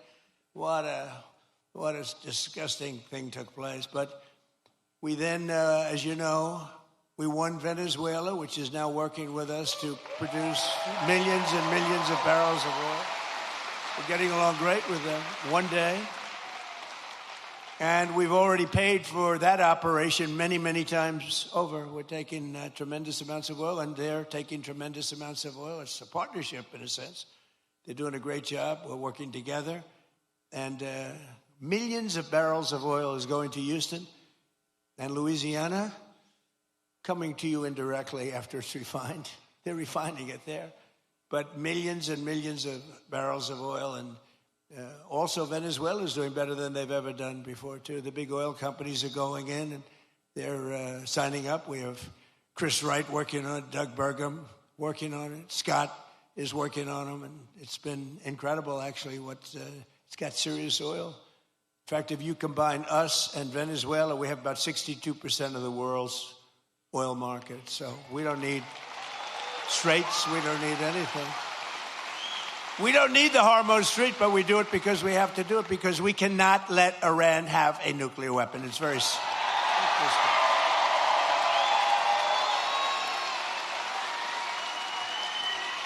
So we're likewise winning in the Islamic Republic of Iran, and we're ensuring that they will never, ever be able to do to us what they've done to so many. You know, they've killed 52,000 plus protesters. People that were protesting have been killed. 52,000 over the last 4 months. Nobody wants to talk about the fake news back then, never mentions that. And I just left Dover Air Force Base, which is an incredible place, but oftentimes very sad, because that's when they bring the bodies of our great heroes, our great patriots, warriors. They bring them back to Dover. And I've been there many times before. This was in particular something very sad. I attended the dignified transfer ceremony for 4 great U.S. service members killed in the conflict with Iran. As they returned to American soil at Dover. And one of the families happened to be traveling to Georgia. Beautiful family, beautiful wife and husband and brother-in-law. And I said, I'm going to Georgia too. Where are you going? She says, well, after this, sir, they lost their beautiful son. We're going to Georgia. I said, so if you want, I'll give you a ride on Air Force One. And they said, wow. Wow.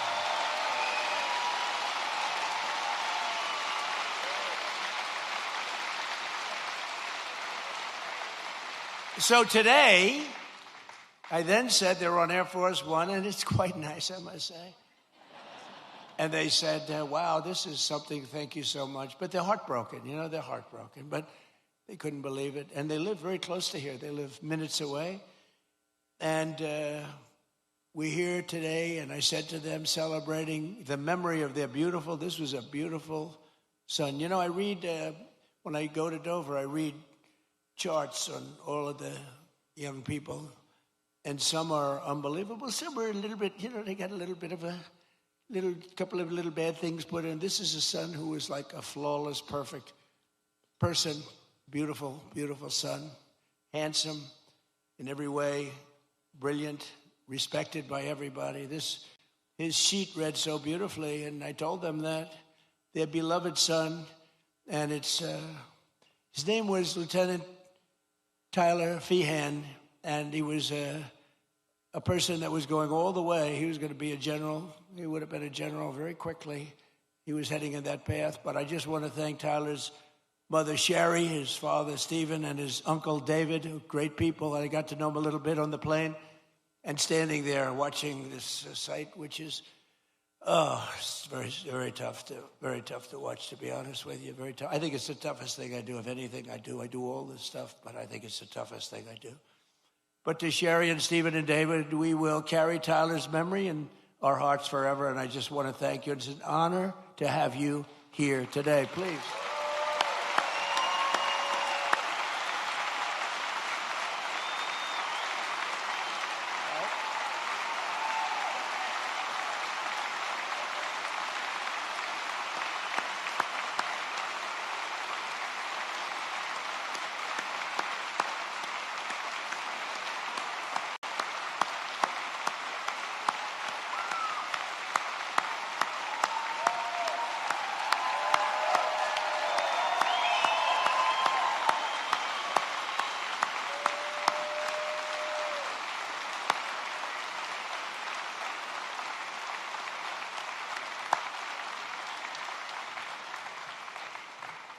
Thank you very much. You see the way everybody feels. Your neighborhood, this is your neighborhood. Can you believe it?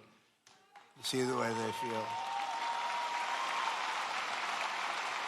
Thank you. Thank you, Sherry. He's looking down right here. He's so proud right now. So together we're making our country safer and stronger and far more successful than it's ever been before. And that's happening before your very eyes. That's why I call it the golden age. This is the golden age of America. We're building more plants than at any time in the history of our country. And not just AI and all of the different things you read about. Things like auto plants, you know, the old-fashioned way. Toyota just announced they're leaving Mexico and they're coming in. They're going to be building the largest plant anywhere in the world. They're all coming back. They're all leaving Canada. They're leaving Mexico. They're coming in from Germany and Japan and South Korea. They're coming in from all over. And people that have been doing this, people like Scott and others that have been doing this for a long time, they've never seen anything like it. I don't think you've ever seen anything like it. McGee, have you? You haven't seen anything. He's doing such a great job. In 4 long years of the sleepy Joe Biden administration, they got less than $1 trillion of new investment in our country. In 4 years, much less than $1 trillion. In less than 2 years, much less than 2 years, actually. In fact, at the end of the first year, but less than 2 years, in my administration, we've secured more than $19.2 trillion in new investment from all over the world.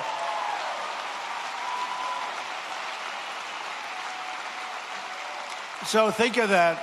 So in 1 year, they did much less than $1 trillion of investment. We were losing this country, I'll tell you. And the welfare, you see all the theft that's going on. Guys are stealing $100 million. Some guy from the street steals $100 million. It's horrible. The welfare was going through the roof. The costs were going through the roof. It was a disaster taking place. But think of it. So they did less than $1 trillion in 1 full year.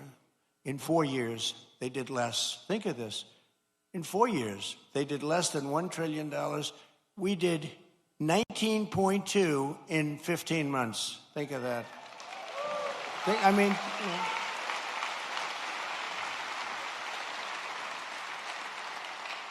The pharmaceutical company, we're bringing our pharmaceuticals. We learned that through COVID. We're bringing the pharmaceuticals back. But the big pharmaceutical company, UCB, is investing $2 billion to build its first ever American manufacturing plant right here in Gwinnett, Georgia. Gwinnett.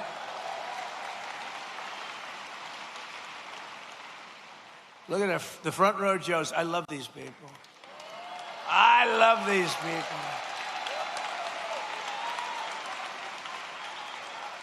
I think there are about 283. I don't know what the hell they do. I think they make a lot of money, too. I'm hearing they're very rich. They follow us. It's a rock concert, right? You have a good time, right? Thank you. They've been with me right from the beginning.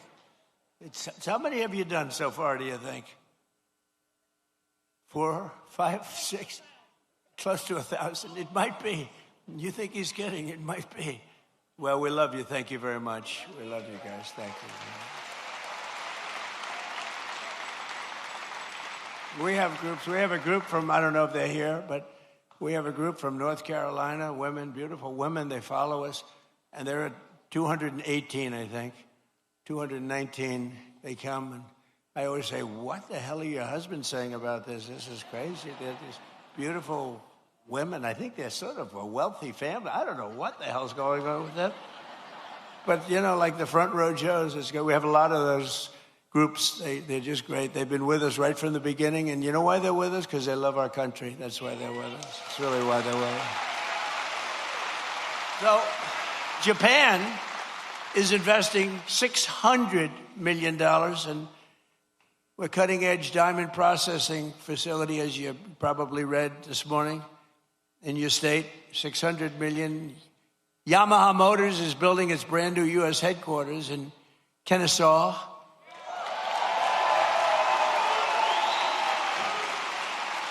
And more money is being invested in the United States right now than at any time in the history of our country. And Americans are working today more so than ever before. We have more jobs today than we've ever had, and it's not even close. More people are working now than at any time in the history of our country.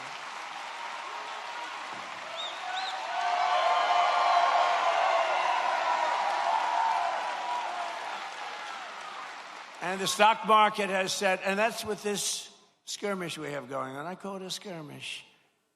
This is with this skirmish we have with the Islamic Republic of Iran. And I call it that because, let me tell you, they're getting hit so hard.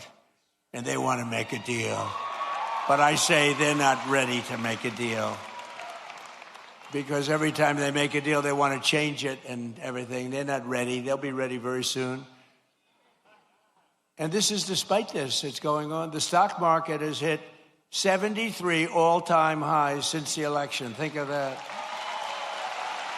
And the typical American's 401k is up by $34,000, setting records day after day. It's up by numbers that have never been seen before. So your 401ks, they always say, oh, the stock market. Stock market's very important. But I have people coming up to me that have 401ks. They said, you know, I was a disaster.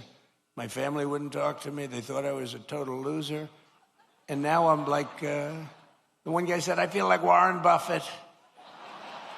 No, the markets are right through the roof. And it's a beautiful thing to watch, frankly. It's beautiful. It's brought families together. I mean, I told the story about a policeman in New York City. He said, my wife was really down on me because the 401k was a disaster. It wasn't moving. And you get elected, and it's she thinks I'm the most brilliant financial mind in the world now. She loves me much more than she did. She's close, but you should never love for that reason. Remember that, please. And while the stock market is skyrocketing way up, inflation is way down. We're coming way down. And last week, it was announced just last week that inflation dropped by the largest amount in more than 6 years because we're doing it right. We're running the country properly.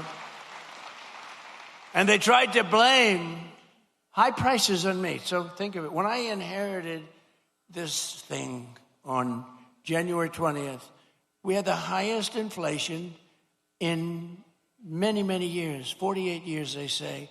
I say maybe ever. This is what I inherited. And when I had nothing to do with it. I walk into office, I have a press conference first or second day, and they're screaming at me, what are you going to do about high prices? Right? What are you going to do? I said, I just got here. What are we talking about? Tell me. Eggs have gone up 4 times. 4 times. I said, I just got here. Give me a break. They did. They hit me with the eggs then. You remember that? Kelly, you remember I got hit with the eggs. First day, first press conference, nice friendly press conference. You know, they treat me so nicely. What are you going to do about the prices? And they said, they used the word, first time I heard it, it was a word, made up by the Democrats. Affordability. They said, affordability. I said, I've been here 1 day. Don't worry, I'll take care of it. And we're taking care of it, we're taking good care of it. They had the highest prices. They had the highest prices. In fact, with the eggs, we have an Easter egg hunt like a few months after this, and they said, don't order eggs, sir, because they're so expensive. Use plastic eggs. They wanted me to give the kids. I said, nope, we're going to get it done. And we did a great job. Our Secretary of Agriculture did a great job, and we got the price now of eggs is lower than it was when we started, right? And many other things, too. And oil will be coming, it's going to be tumbling down. It was 3 weeks ago. They thought we had a deal. I said, I don't think we have a deal with these guys. They break every deal they make. But I said, but people thought the geniuses on Wall Street, they came down, really down, and goes back up a little bit. But it's going to come down maybe lower than when we even started. But just give me a little time. I always say, I said to the farmers, give me a little time. And look how we're doing with the farmers, what's going on with the farms and everything. This country is rocking and rolling. So every day we're fighting to put more money back in the pockets of the hardworking American families. And that's why with the help of our incredible Republican majorities in Congress, we've done so much. I proudly signed the great, big, beautiful bill delivering the largest tax cuts in American history. Largest in American history. And we did big ones first. We had the best economy in history in my first term. A lot of people don't, because we had a COVID period, went all over the world. And we did a great job where they got no credit for it. We did Operation Warp Speed. And I'll tell you, we did a great job, but we got very little credit for it. We should have been given big credit, but we got credit for everything else. And we had the best economy, but this economy is ready to blow everything away, ever, of any country. There's never been anything like what's happening in the United States of America right now.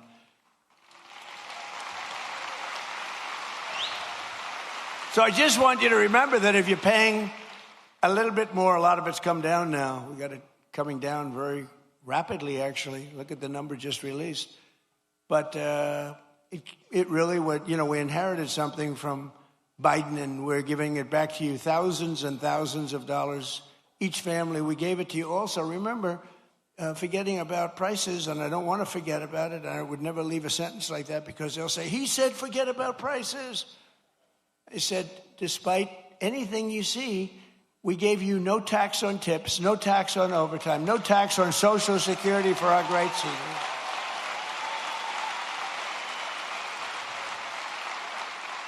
We gave you something that nobody ever thought of. This was my idea. I said, give people a deduction if they buy a car only that's made in America. Give them a deduction. They go out, borrow money.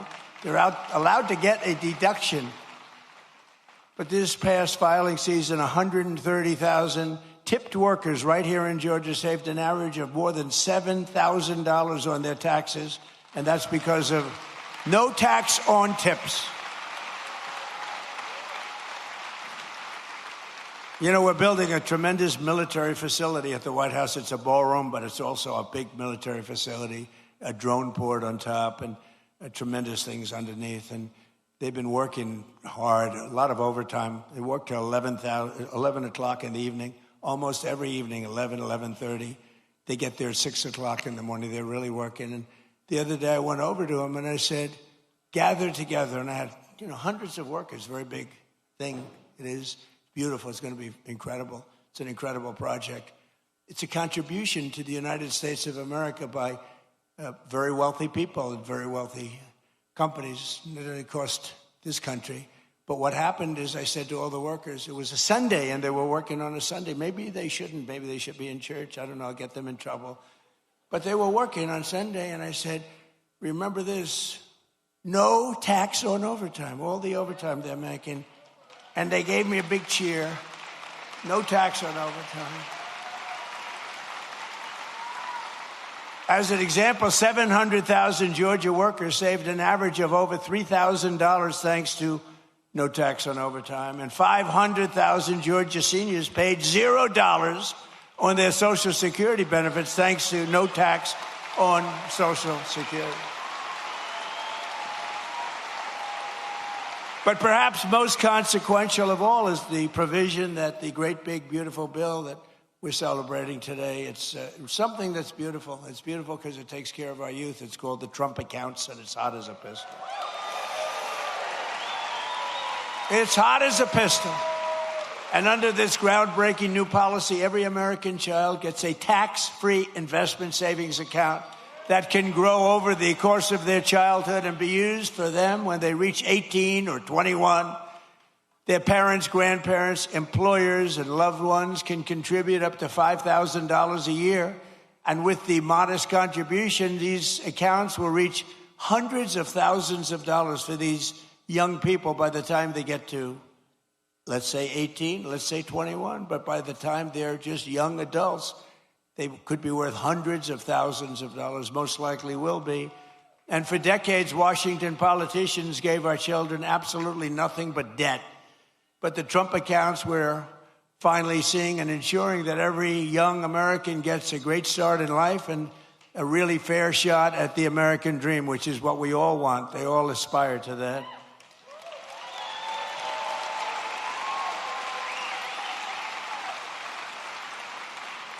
And under the system, every newborn child gets $1,000 deposited in their Trump account at birth. Think of that. From the United States government.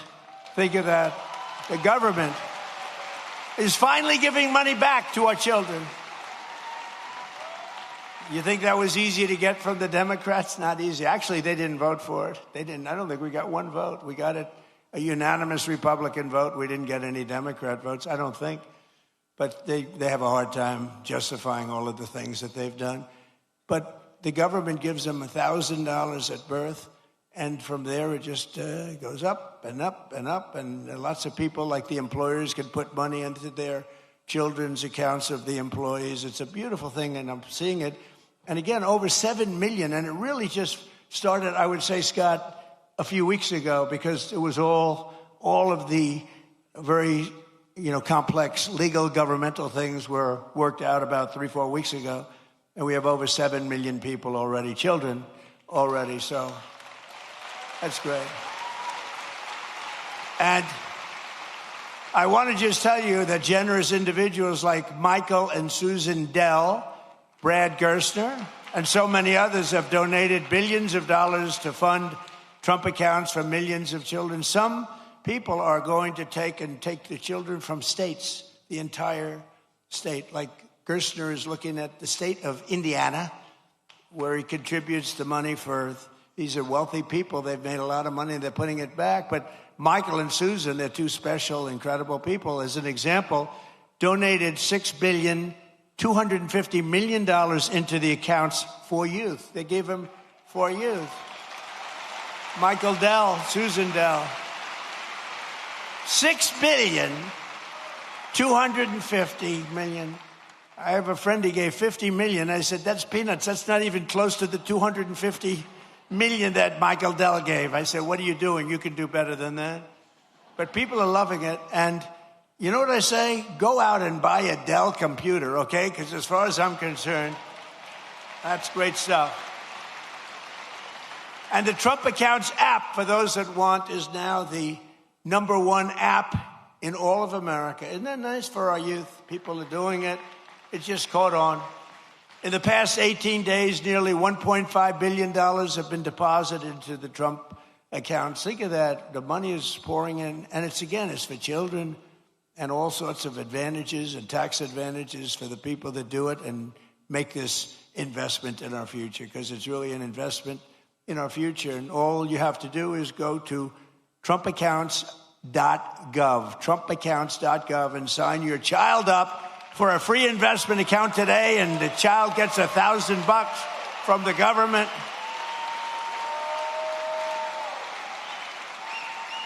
You think that was easy to do? That wasn't easy to do. Tell the Democrats you're giving everybody $1,000. But we're pleased to be joined by some of those incredible Georgia families benefiting from the Trump accounts, including Cole and Allison Loden and their 3-year-old beautiful child Ray, their 2-year-old Rex, and 3-month-old daughter Ren. And Cole and Allison met at Kennesaw State University, where he played football, and he was a cheerleader and a respected guy, good student. Now Cole is a project manager helping build data centers, and just this past April, they became the first home buyers. Cole and Allison bought their first home. So I just want to come up here for a second, Cole and Allison. Come up, say a few words, wherever you may be. Where are you? Come on up. Come on. Don't worry about Secret Service.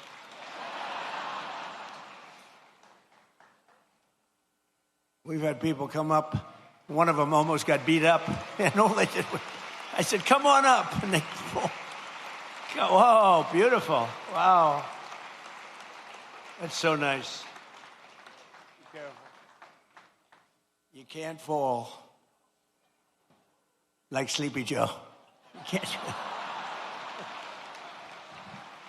on, say something. Come on, please. How are you?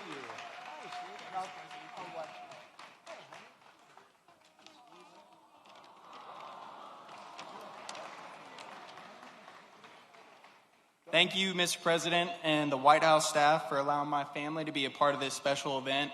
It is truly an honor. Thank you, Mr. President, and your administration for the hard work and commitment that that made the Trump account possible. As a father, it's encouraging to know that our children's future can begin with an investment from day one. To every eligible new parent, I encourage you to take advantage of this opportunity by opening a Trump account for your child and continuing to invest in it each and every year. Mr. President, thank you for your continued commitment to investing in American families. And on behalf of my wife and me, thank you for providing our children with a greater opportunity to pursue and achieve their American dream. Thank you, and God bless America.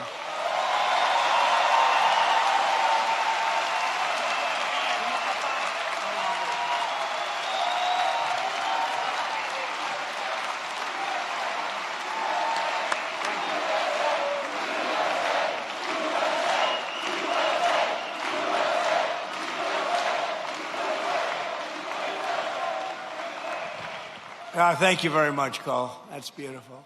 Also with us are Dean and Gabrielle Fungawing and their 4 children, Elise, Jude, Isaiah, and Talia, who also have been very proudly members of the Trump accounts. And Dean and Gabrielle are both entrepreneurs who believe in teaching their children the importance of self-reliance. And it's happening. You know, people are watching the market now. They're watching how are the stocks doing, how's it going, and they're only going up, it looks like, and we're going to keep it that way. So Dean and Gabrielle, come on up for a second, please.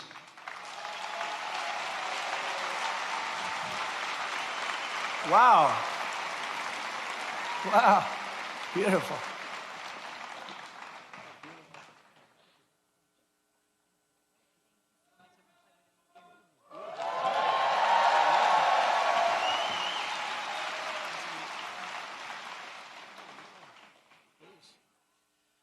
Well, Mr. President, thank you for this honor.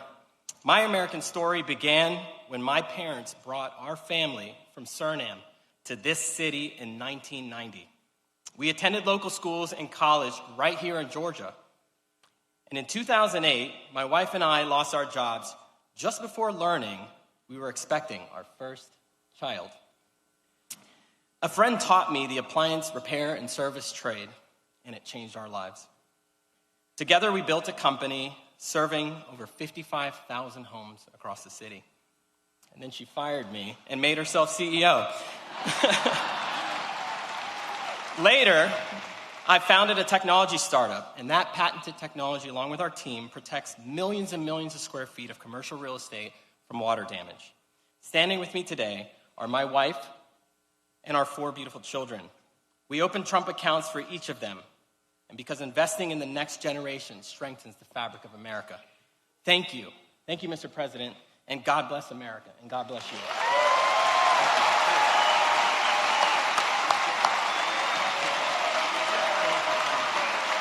you ready?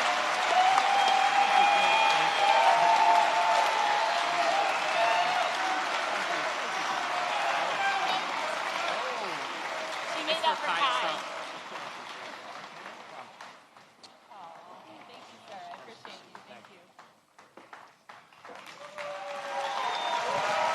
Beautiful people.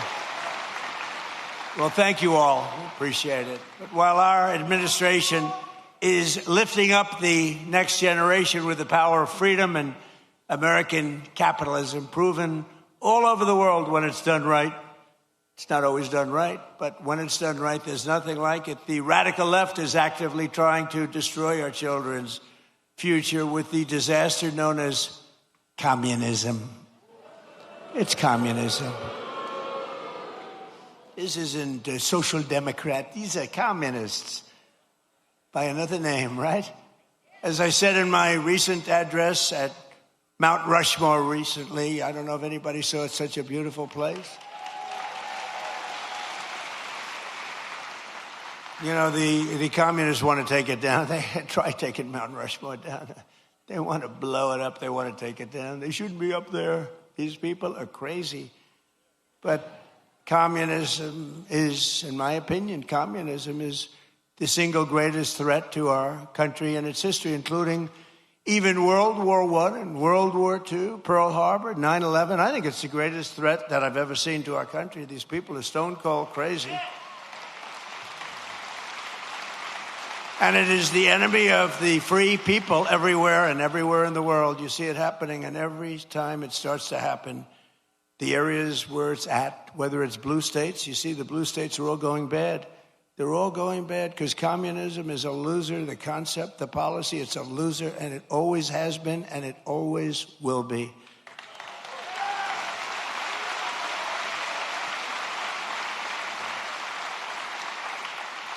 And, you know, they want to give everyone everything away. You want free rent? You want free house? What they don't say is that a year from now, there'll be absolute squalor, turmoil, and death.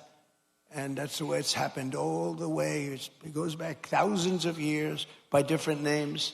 But that's the way it happens all the time. It's squalor, it's poverty, it's death, it's destruction. And that's why we declare again today that the United States of America will never be a communist country.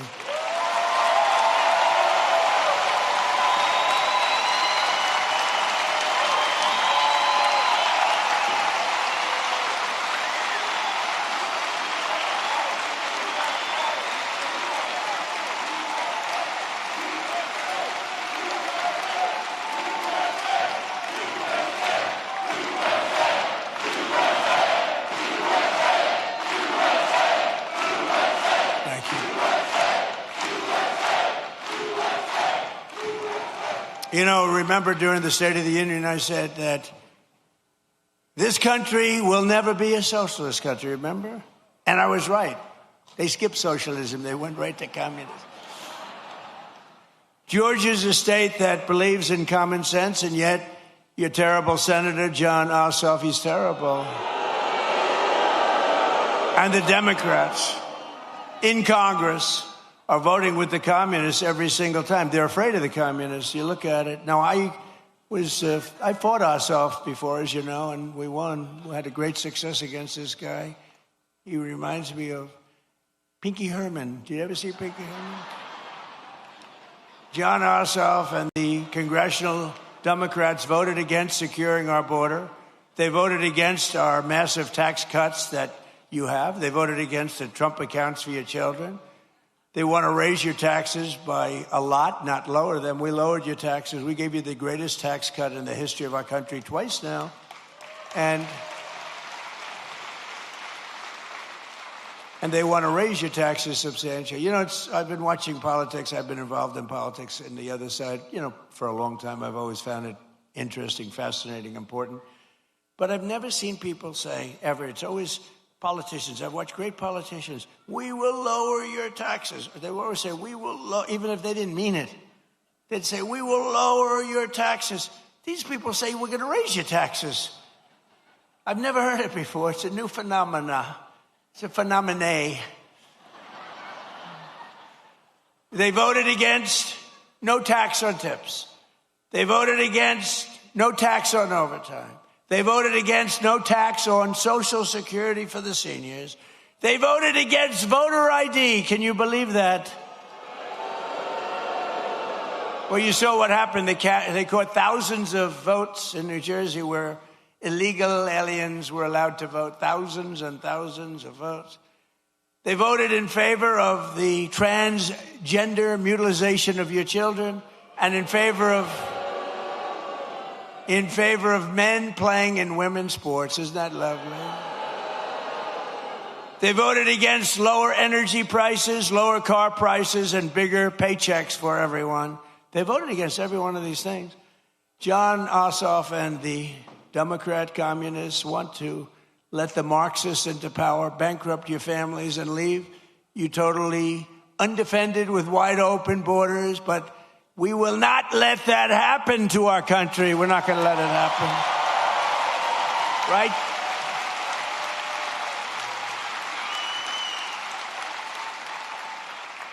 So it's a very appropriate thing because I watch this man run and he's really phenomenal, actually. Because I like the other side, too. I was a big fan of the other side, too. Two good men, frankly, but I watched him run and it was amazing what he was able to do. Very, very successful guy, and he decided he wanted to be governor because he thought he could do some really incredible things for this state, more so than have been done. And I'm very pleased to be joined today by a true champion for the people. He just won, Georgia business leader Rick Jackson,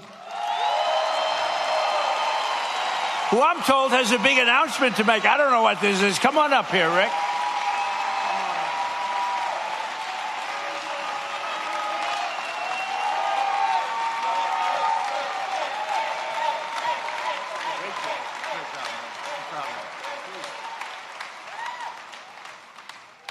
Well, thank you, Mr. President. What you're doing on the Trump accounts is for foster children will, change lives.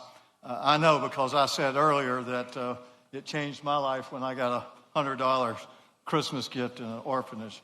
That's why here in Georgia we should not stop with $1,000. I want to announce when I become governor, I'm going to push the state of Georgia to match the federal contribution with another $1,000.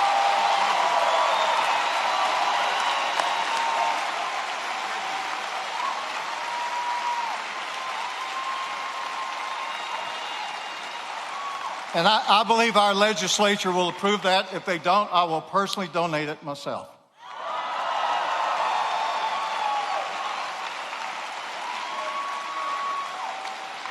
Mr. President, you're fighting for Georgians every day for the state and what you're doing to lower costs. Media does not report this, but Every day, President Trump is bringing an unbelievable amount of business solutions to government. Let me give you an example. Not long ago, I was meeting with Susie Wiles, who, in my opinion, is the best chief of staff in the modern history.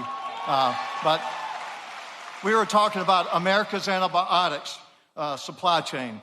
And I told her we bought this last American plant in the United States in 21 because I didn't want China to leverage it on our president for trade. I told Susie something that every family should know. We produce one dose of amoxicillin for 7 cents. By the time it goes through all the middlemen, you pay $1. Susie looked at me and said, well, have you heard about Trump RX? And I said, she said, we're announcing it tomorrow to sell directly to the from the manufacturer to the consumer. That's a business solution. That really brings down costs.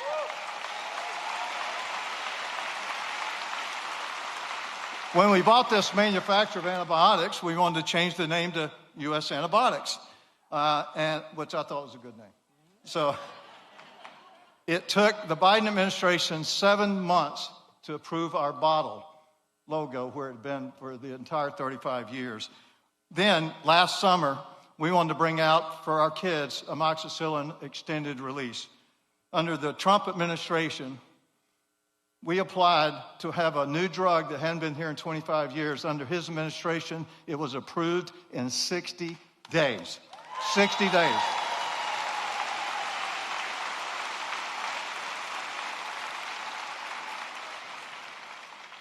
So, Mr. President, thanks for what you're doing. I wish the fake news would report all these great business things that you're doing. But that's what I'm going to be doing in Georgia. I'm going to bring business solutions to solve real problems. The other side talks about affordability as if that's a solution. Affordability is not a political problem. Affordability is a business problem. It requires business solutions, just like this man's been doing all his life.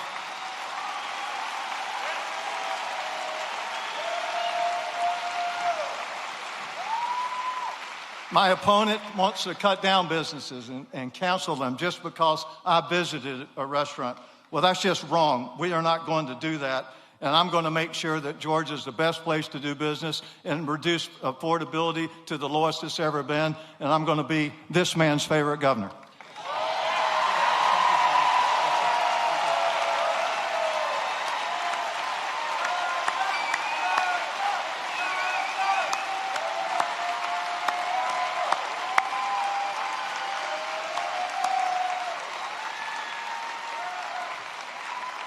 Wow.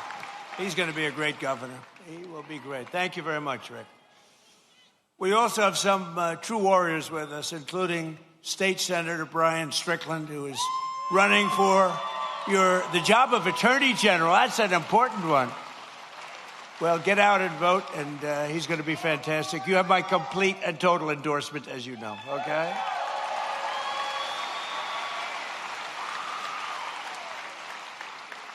And State Senator Greg Dolzwall, and that he is a fantastic guy who's, as you know, running for lieutenant governor along with Rick. That's a pretty good. Where are you? There you are. Where are you? Oh, what a man he is. You have my complete endorsement. You know that. You had it before, but you have it now. Okay? Great luck. You won't need it. Everybody needs luck, but you're not going to need that much. Very talented people need luck too, but they don't need it that much. And State Representative Tim Fleming, who is running for Georgia Secretary of State. And they all have my complete and total endorsement. They're incredible people. Thank you very much. Thank you. Congratulations. I heard you had a great win. We also have State Representative Houston Gaines with us, who's a fantastic person. And he's running for Congress. And you already have my endorsement, and you already won your primary in record numbers, and now you have to go and beat a Democrat. Good luck. We'll be helping you, okay? Good luck. I want to thank as well, he was here, I didn't know he was going to be here, Treasury Secretary, I think he's going to go down as the best ever, Scott Bessent.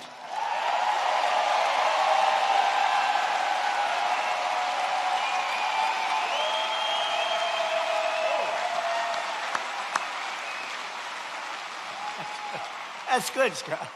Don't make him too popular. I won't like him anymore. That's very good. Secretary of Education, a woman who's absolutely incredible. She's moving education back to the States. Linda McMahon. And she's phenomenal.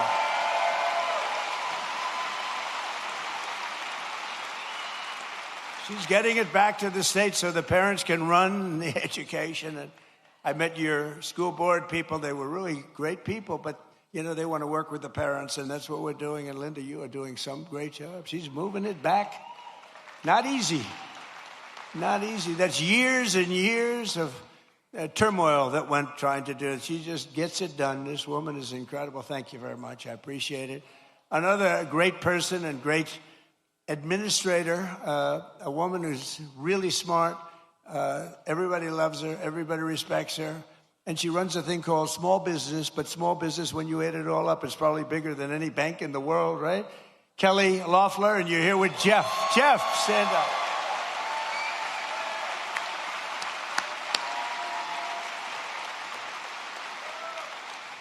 Thank you. Great job, Kel. Treasurer of the United States, a man who was a senator here, and he was so ahead of everybody. He was so great. I said, "You want to be treasurer?" And he said, "I'd like to be treasurer. That would be good." He's a great man. He's a person that loves Georgia like a lot.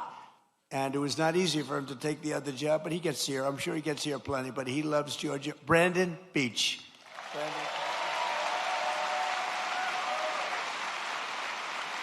Cobb County School Superintendent Chris Ragsdale with a beautiful family. With a beautiful family. And we have a man named Ralph Reed. Have you heard of Ralph Reed? Ralph Reed. He is a man that, with his group, a great religious leader, maybe the greatest religious leader, but with his group, is it 10 million doorbells you hit? And this was certified stuff. 10 million doorbells. He pressed 10, not personally, but he pressed a lot of them himself. And they wanted to make sure we had a big victory it's almost a couple of years ago, 18 months. And I just want to thank Ralph Reed. Thank you very much, Ralph. Thank you. Great job. Great leader. And one of the best lawyers in the country, a friend of mine. He's really incredible, and he's really based out of Georgia. He spends a lot of his time in Atlanta. David Schoen. Where's David? There's David. Hi, David. He's a great lawyer. You got a problem, go to David. Thank you, David. And Alveda King. So Alveda was with me from day one. Where's Alveda? She was with me. She was with me from day one when it was not at all fashionable. She was taking more grief, Alveda, but she knew what she was doing, and now she's like the queen of the world, right? Look at her. Thank you, darling. We appreciated it.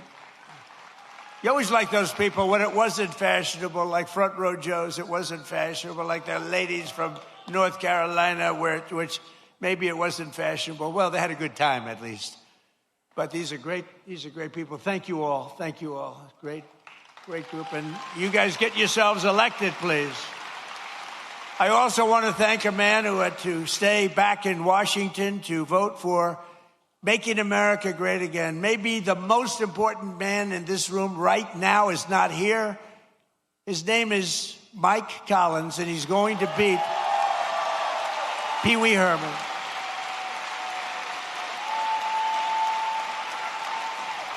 And the reason he's not here is me. He wanted to be here. They wanted to change. I said, don't change.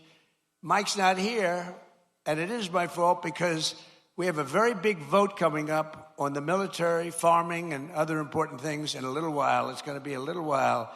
And I got to have Mike in Congress because he's like maybe the most, but certainly one of the most highly respected congressmen, Republican or Democrat, in Washington. Mike Collins is an amazingly respected man. He got the look. He's got the whole deal. And I said, Mike, I'm sort of here because of you. I said, Mike, if you're here, I'm going to be extremely upset with you because he has to vote. And, you know, it's razor thin We lose all the Democrat votes on all these things. Think of it, tax cuts, biggest tax cuts in history they vote against. They vote against everything. Because you know why? They have Trump derangement syndrome, that's why. But I hope you're going to vote for Mike, and you've got to vote for him because he's running against, I call him Pee Wee Herman. He's Pee Wee Herman lookalike. You know, I don't know, people don't know this, but I beat him once before as a congressional candidate. Does anybody know that? He ran for Congress a number of years ago. I got involved in the race at the request of a friend of mine from Georgia because they didn't like him, and he was easily winning. He was winning by 25 points, and there were 5 people in the race, and he was way up. He was above 50. If you get above 50, you get it. And I backed a person, Karen, you probably remember. Didn't know her at all, but I thought anybody would be better than this guy. And he went from 70 to, believe it or not, 49.9. And that meant he was now in a runoff. So he thought he had it made.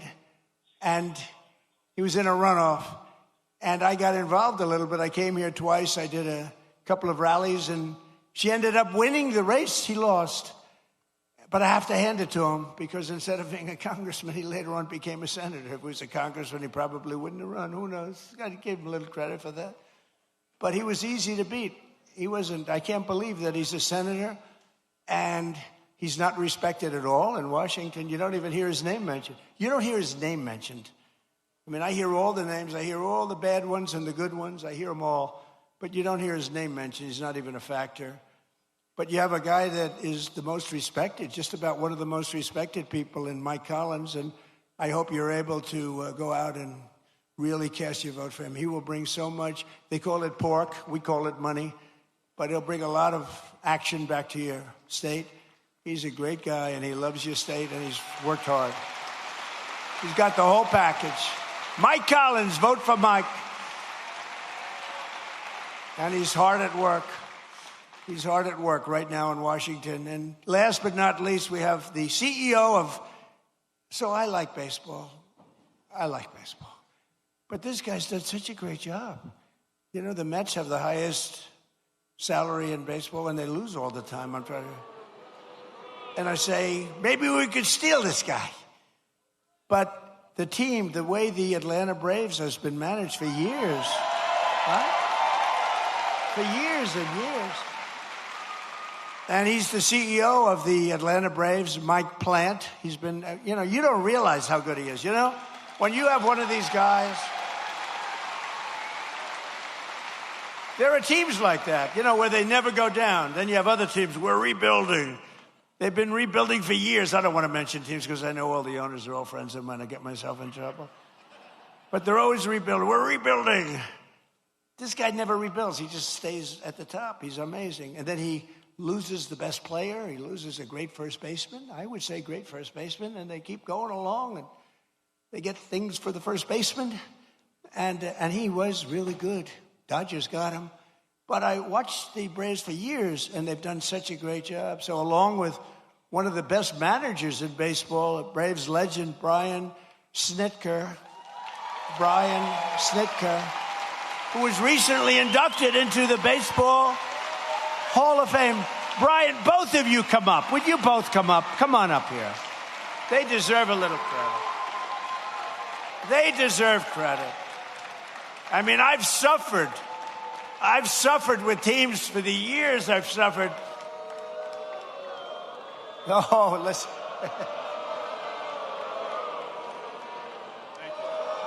They say you're not allowed to do that. Do it.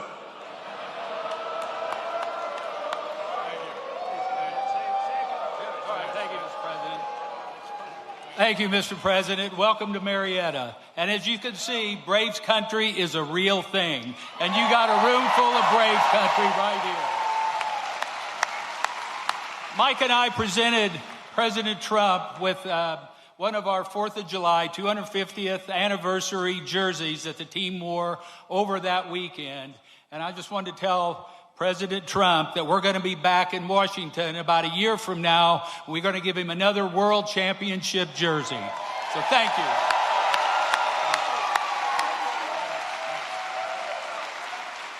Well said, Snit. Mr. President, I just want to say when you're done throwing four-seam fastballs for the United States of America, come back and do it for the Atlanta Braves. Thank you.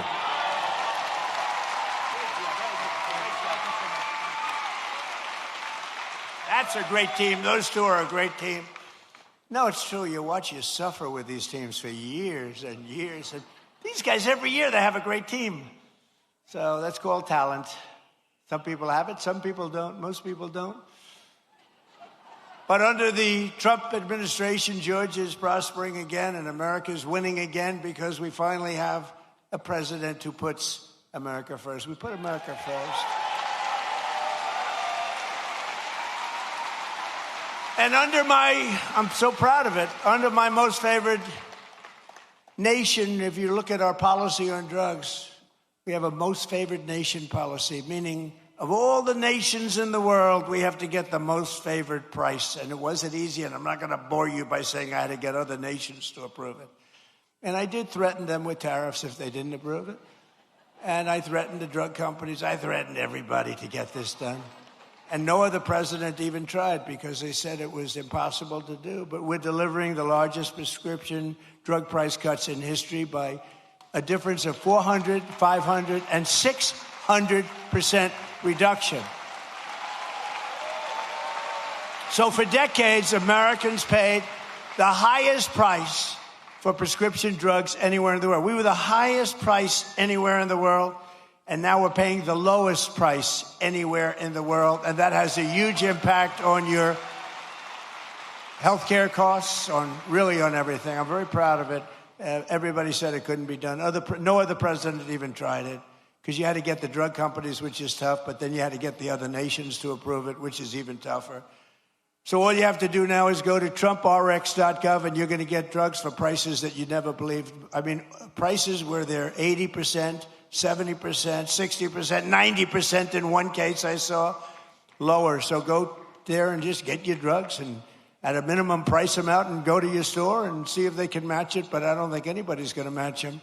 It's been amazing. Think of it. We went from the highest price 1 year ago, the highest price drugs anywhere in the world, like the fat drug. It cost, think of it.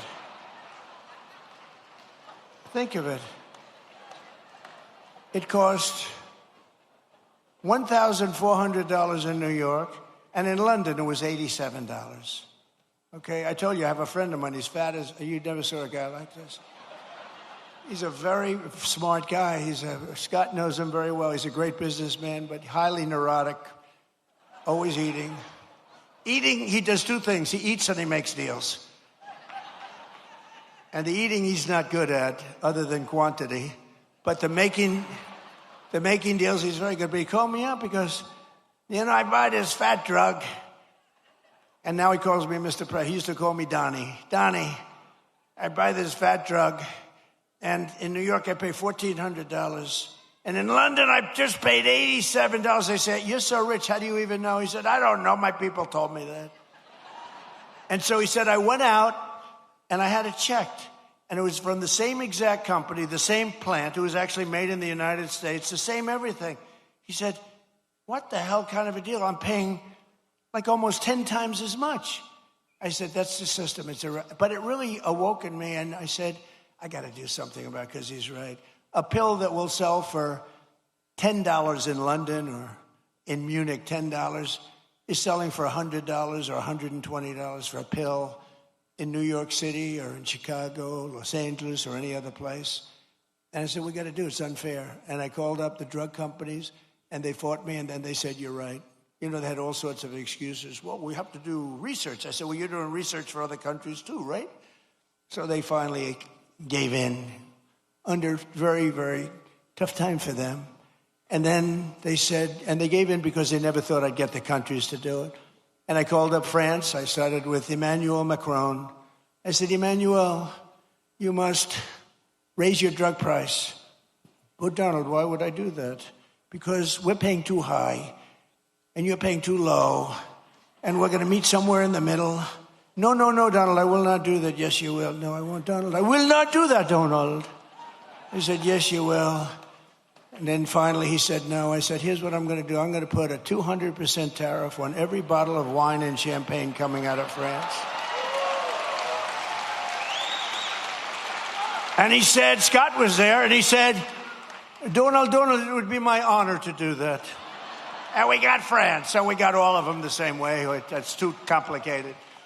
But we got it, and now we have favored nations, and we pay the lowest prices anywhere in the world from the highest prices. And that alone should win us the midterms, but it's not going to be that easy with the cheating and everything else that goes on. So make it too big to rig. Remember my statement, too big to rig? Make it too big to rig, and watch those machines. Every day we're liberating our communities from the scourge of migrant crime. In nearby Clayton County, Georgia, federal law enforcement recently charged an illegal alien murderer from Mexico who shot a man in the torso and then shot another twice in the heart and the head. In Bullock County, ICE arrested an illegal alien who sexually assaulted an 11-year-old girl and held her 10-year-old sister at knife point for 1 week. John Ossoff and the Democrat communities, they voted to defund ICE and leave Georgia families at the mercy of the monstrous criminals that we're getting out of here. We're getting them out at record speed.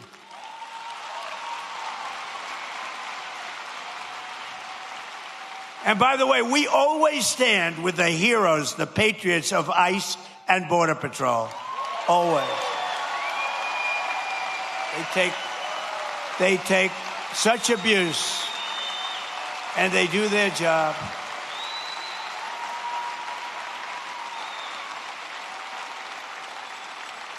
And our strong borders are really, it's a policy of helping to bring down the cost of living. It really is. It's under Biden, over 60% of the increase in housing rental.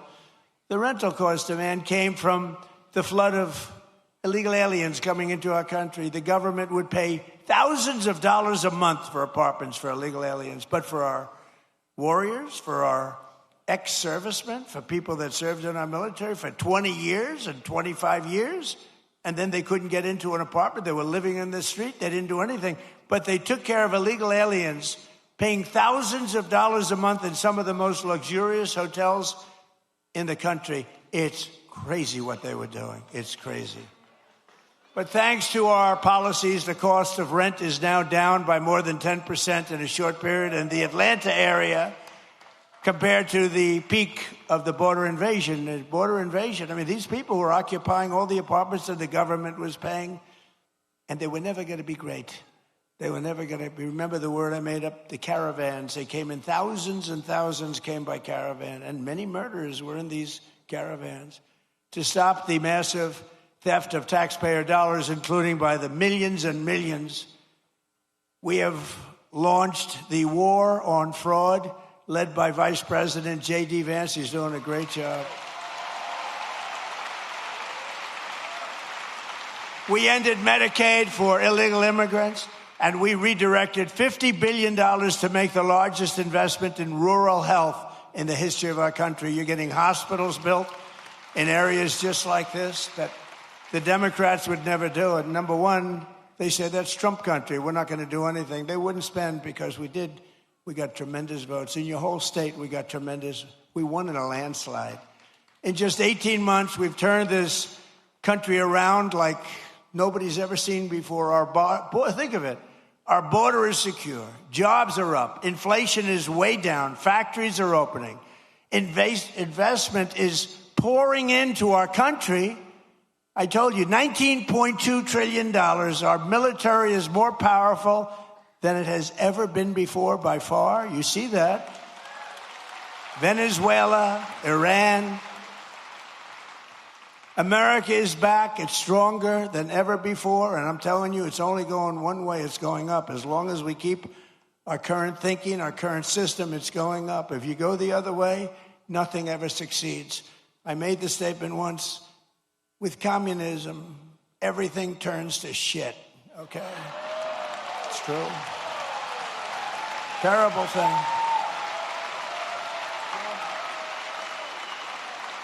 It's true. My wife hates it when I do that.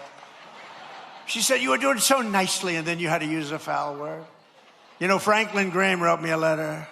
President Trump, I love your speeches. I think they're great. But, sir, if you wouldn't use foul language, the speeches would even be better. And I wrote him back. I said, actually, frankly, they wouldn't, because there's like no word that can replace that word with respect to the subject matter that we're talking about, right? But that's all right. But I try hard. I try hard to keep them clean. But it's true. With communism, everything turns. With the help of our Republican majorities in Congress, we will crush violent crime, impose harsh new penalties for dangerous repeat offenders, crack down on Marxist these prosecutors are so bad. They're so evil, what they do. And the rogue judges, you don't have a chance in front of these people. If Obama puts in a judge, I don't care how good your case is, you barely have a chance of victory. And nobody suffers it like I do. I get an Obama judge. First thing, who appointed the judge? Barack Hussein Obama. Oh, that's a problem. And we will end no cash bail. The real bad stuff, these guys, they get out, they kill somebody, they're let out, they kill somebody the same afternoon. We'll pass the Great Health Care Plan. It's called our Great Health Care Plan. That's the name of it, to stop all payments to big insurance companies and give the money directly to the people so they can buy their own health care, which will be much better, and you will save a lot of money.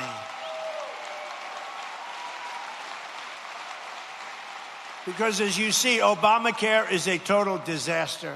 It's been a disaster. It's gone up through the roof. It's a total disaster. We want to spend the money. We want to give you the money directly.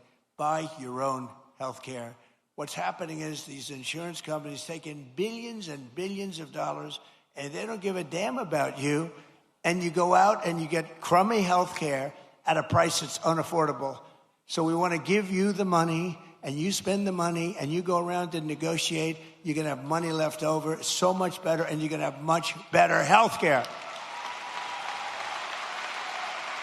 And finally, we have to pass the Save America Act to defend American elections.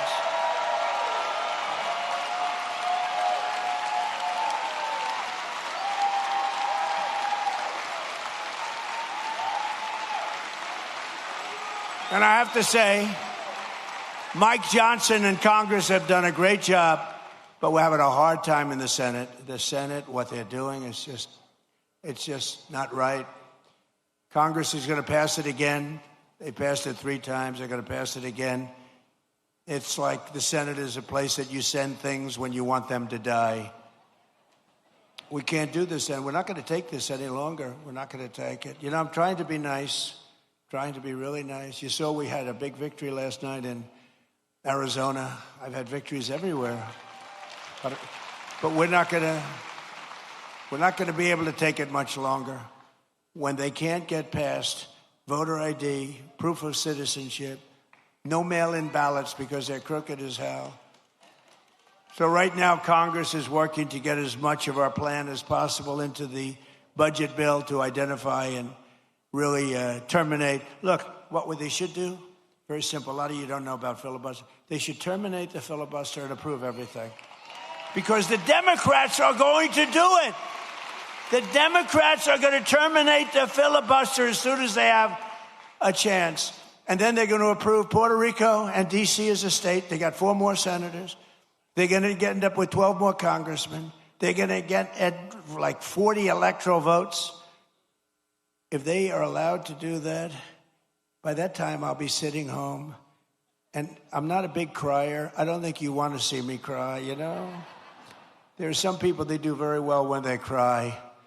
But you don't want to see me cry. But I may be crying when I'll be sitting home and I'll say, I told them they got to really terminate the filibuster, get everything approved right away. Because you're going to have a stoppage.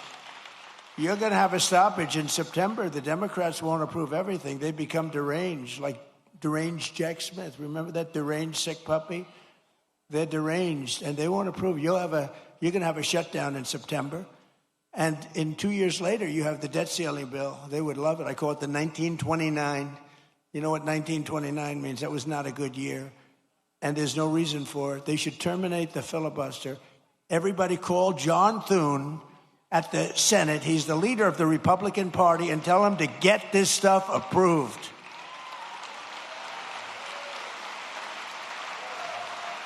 So we're fighting so that all voters must show voter ID. We're fighting so that all voters must provide proof of citizenship, okay? And also the no mail-in ballots, very important. And we're doing exceptions for illness, disability, military deployment, travel. If you're away and you have problems, we'll be very easy on that. Look, if you're away, if you're in the military, you want to vote, we want you to vote. But we'll also enshrine in permanent law no men in women's sports and no transgender surgery for your children.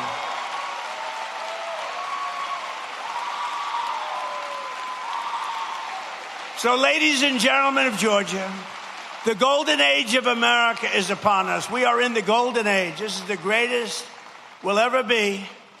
And together, with your help and the patriots all across this magnificent land, we love our country. We will make America powerful again. We will make America wealthy again. We will make America healthy again. We will make America strong again. We will make America proud again. We will make America safe again. And we will make America great again. Thank you very much. Thank you, Georgia. Thank you.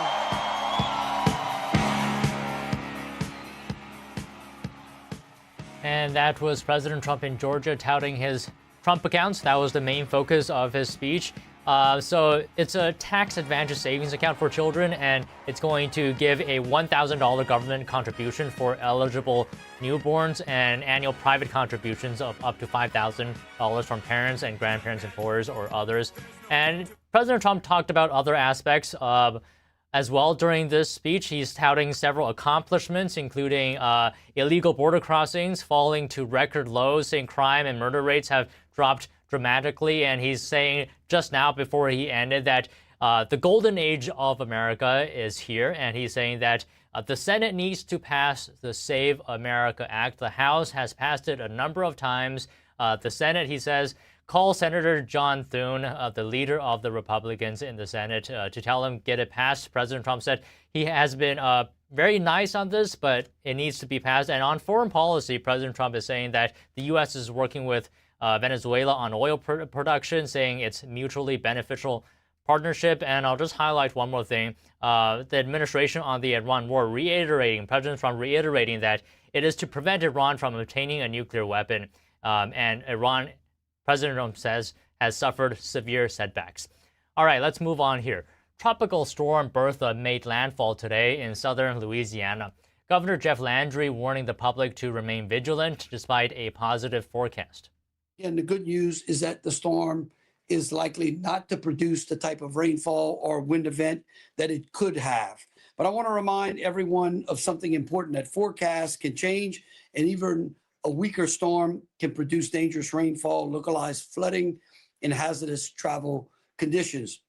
You know, we saw that just a month ago when Tropical Storm Arthur visited us and devastated Avals Parish. We had all thought that we were out of the woods, and then Avals Parish received 30 inches of rain in a 5-hour period, I think it was, which was a record for the state. The National Hurricane Center said Bertha made landfall in St. Bernard Parish, about 40 miles east of New Orleans. A tropical storm warning was issued from the Alabama-Florida border to Louisiana. Storm surges are up to 3 feet possible, as well as heavy rain in some areas. Bertha is expected to continue losing strength over the next few days as it heads toward Texas. The Justice Department is suing a Chinese immersion water heater manufacturer. The DOJ saying the products could pose a danger to American consumers.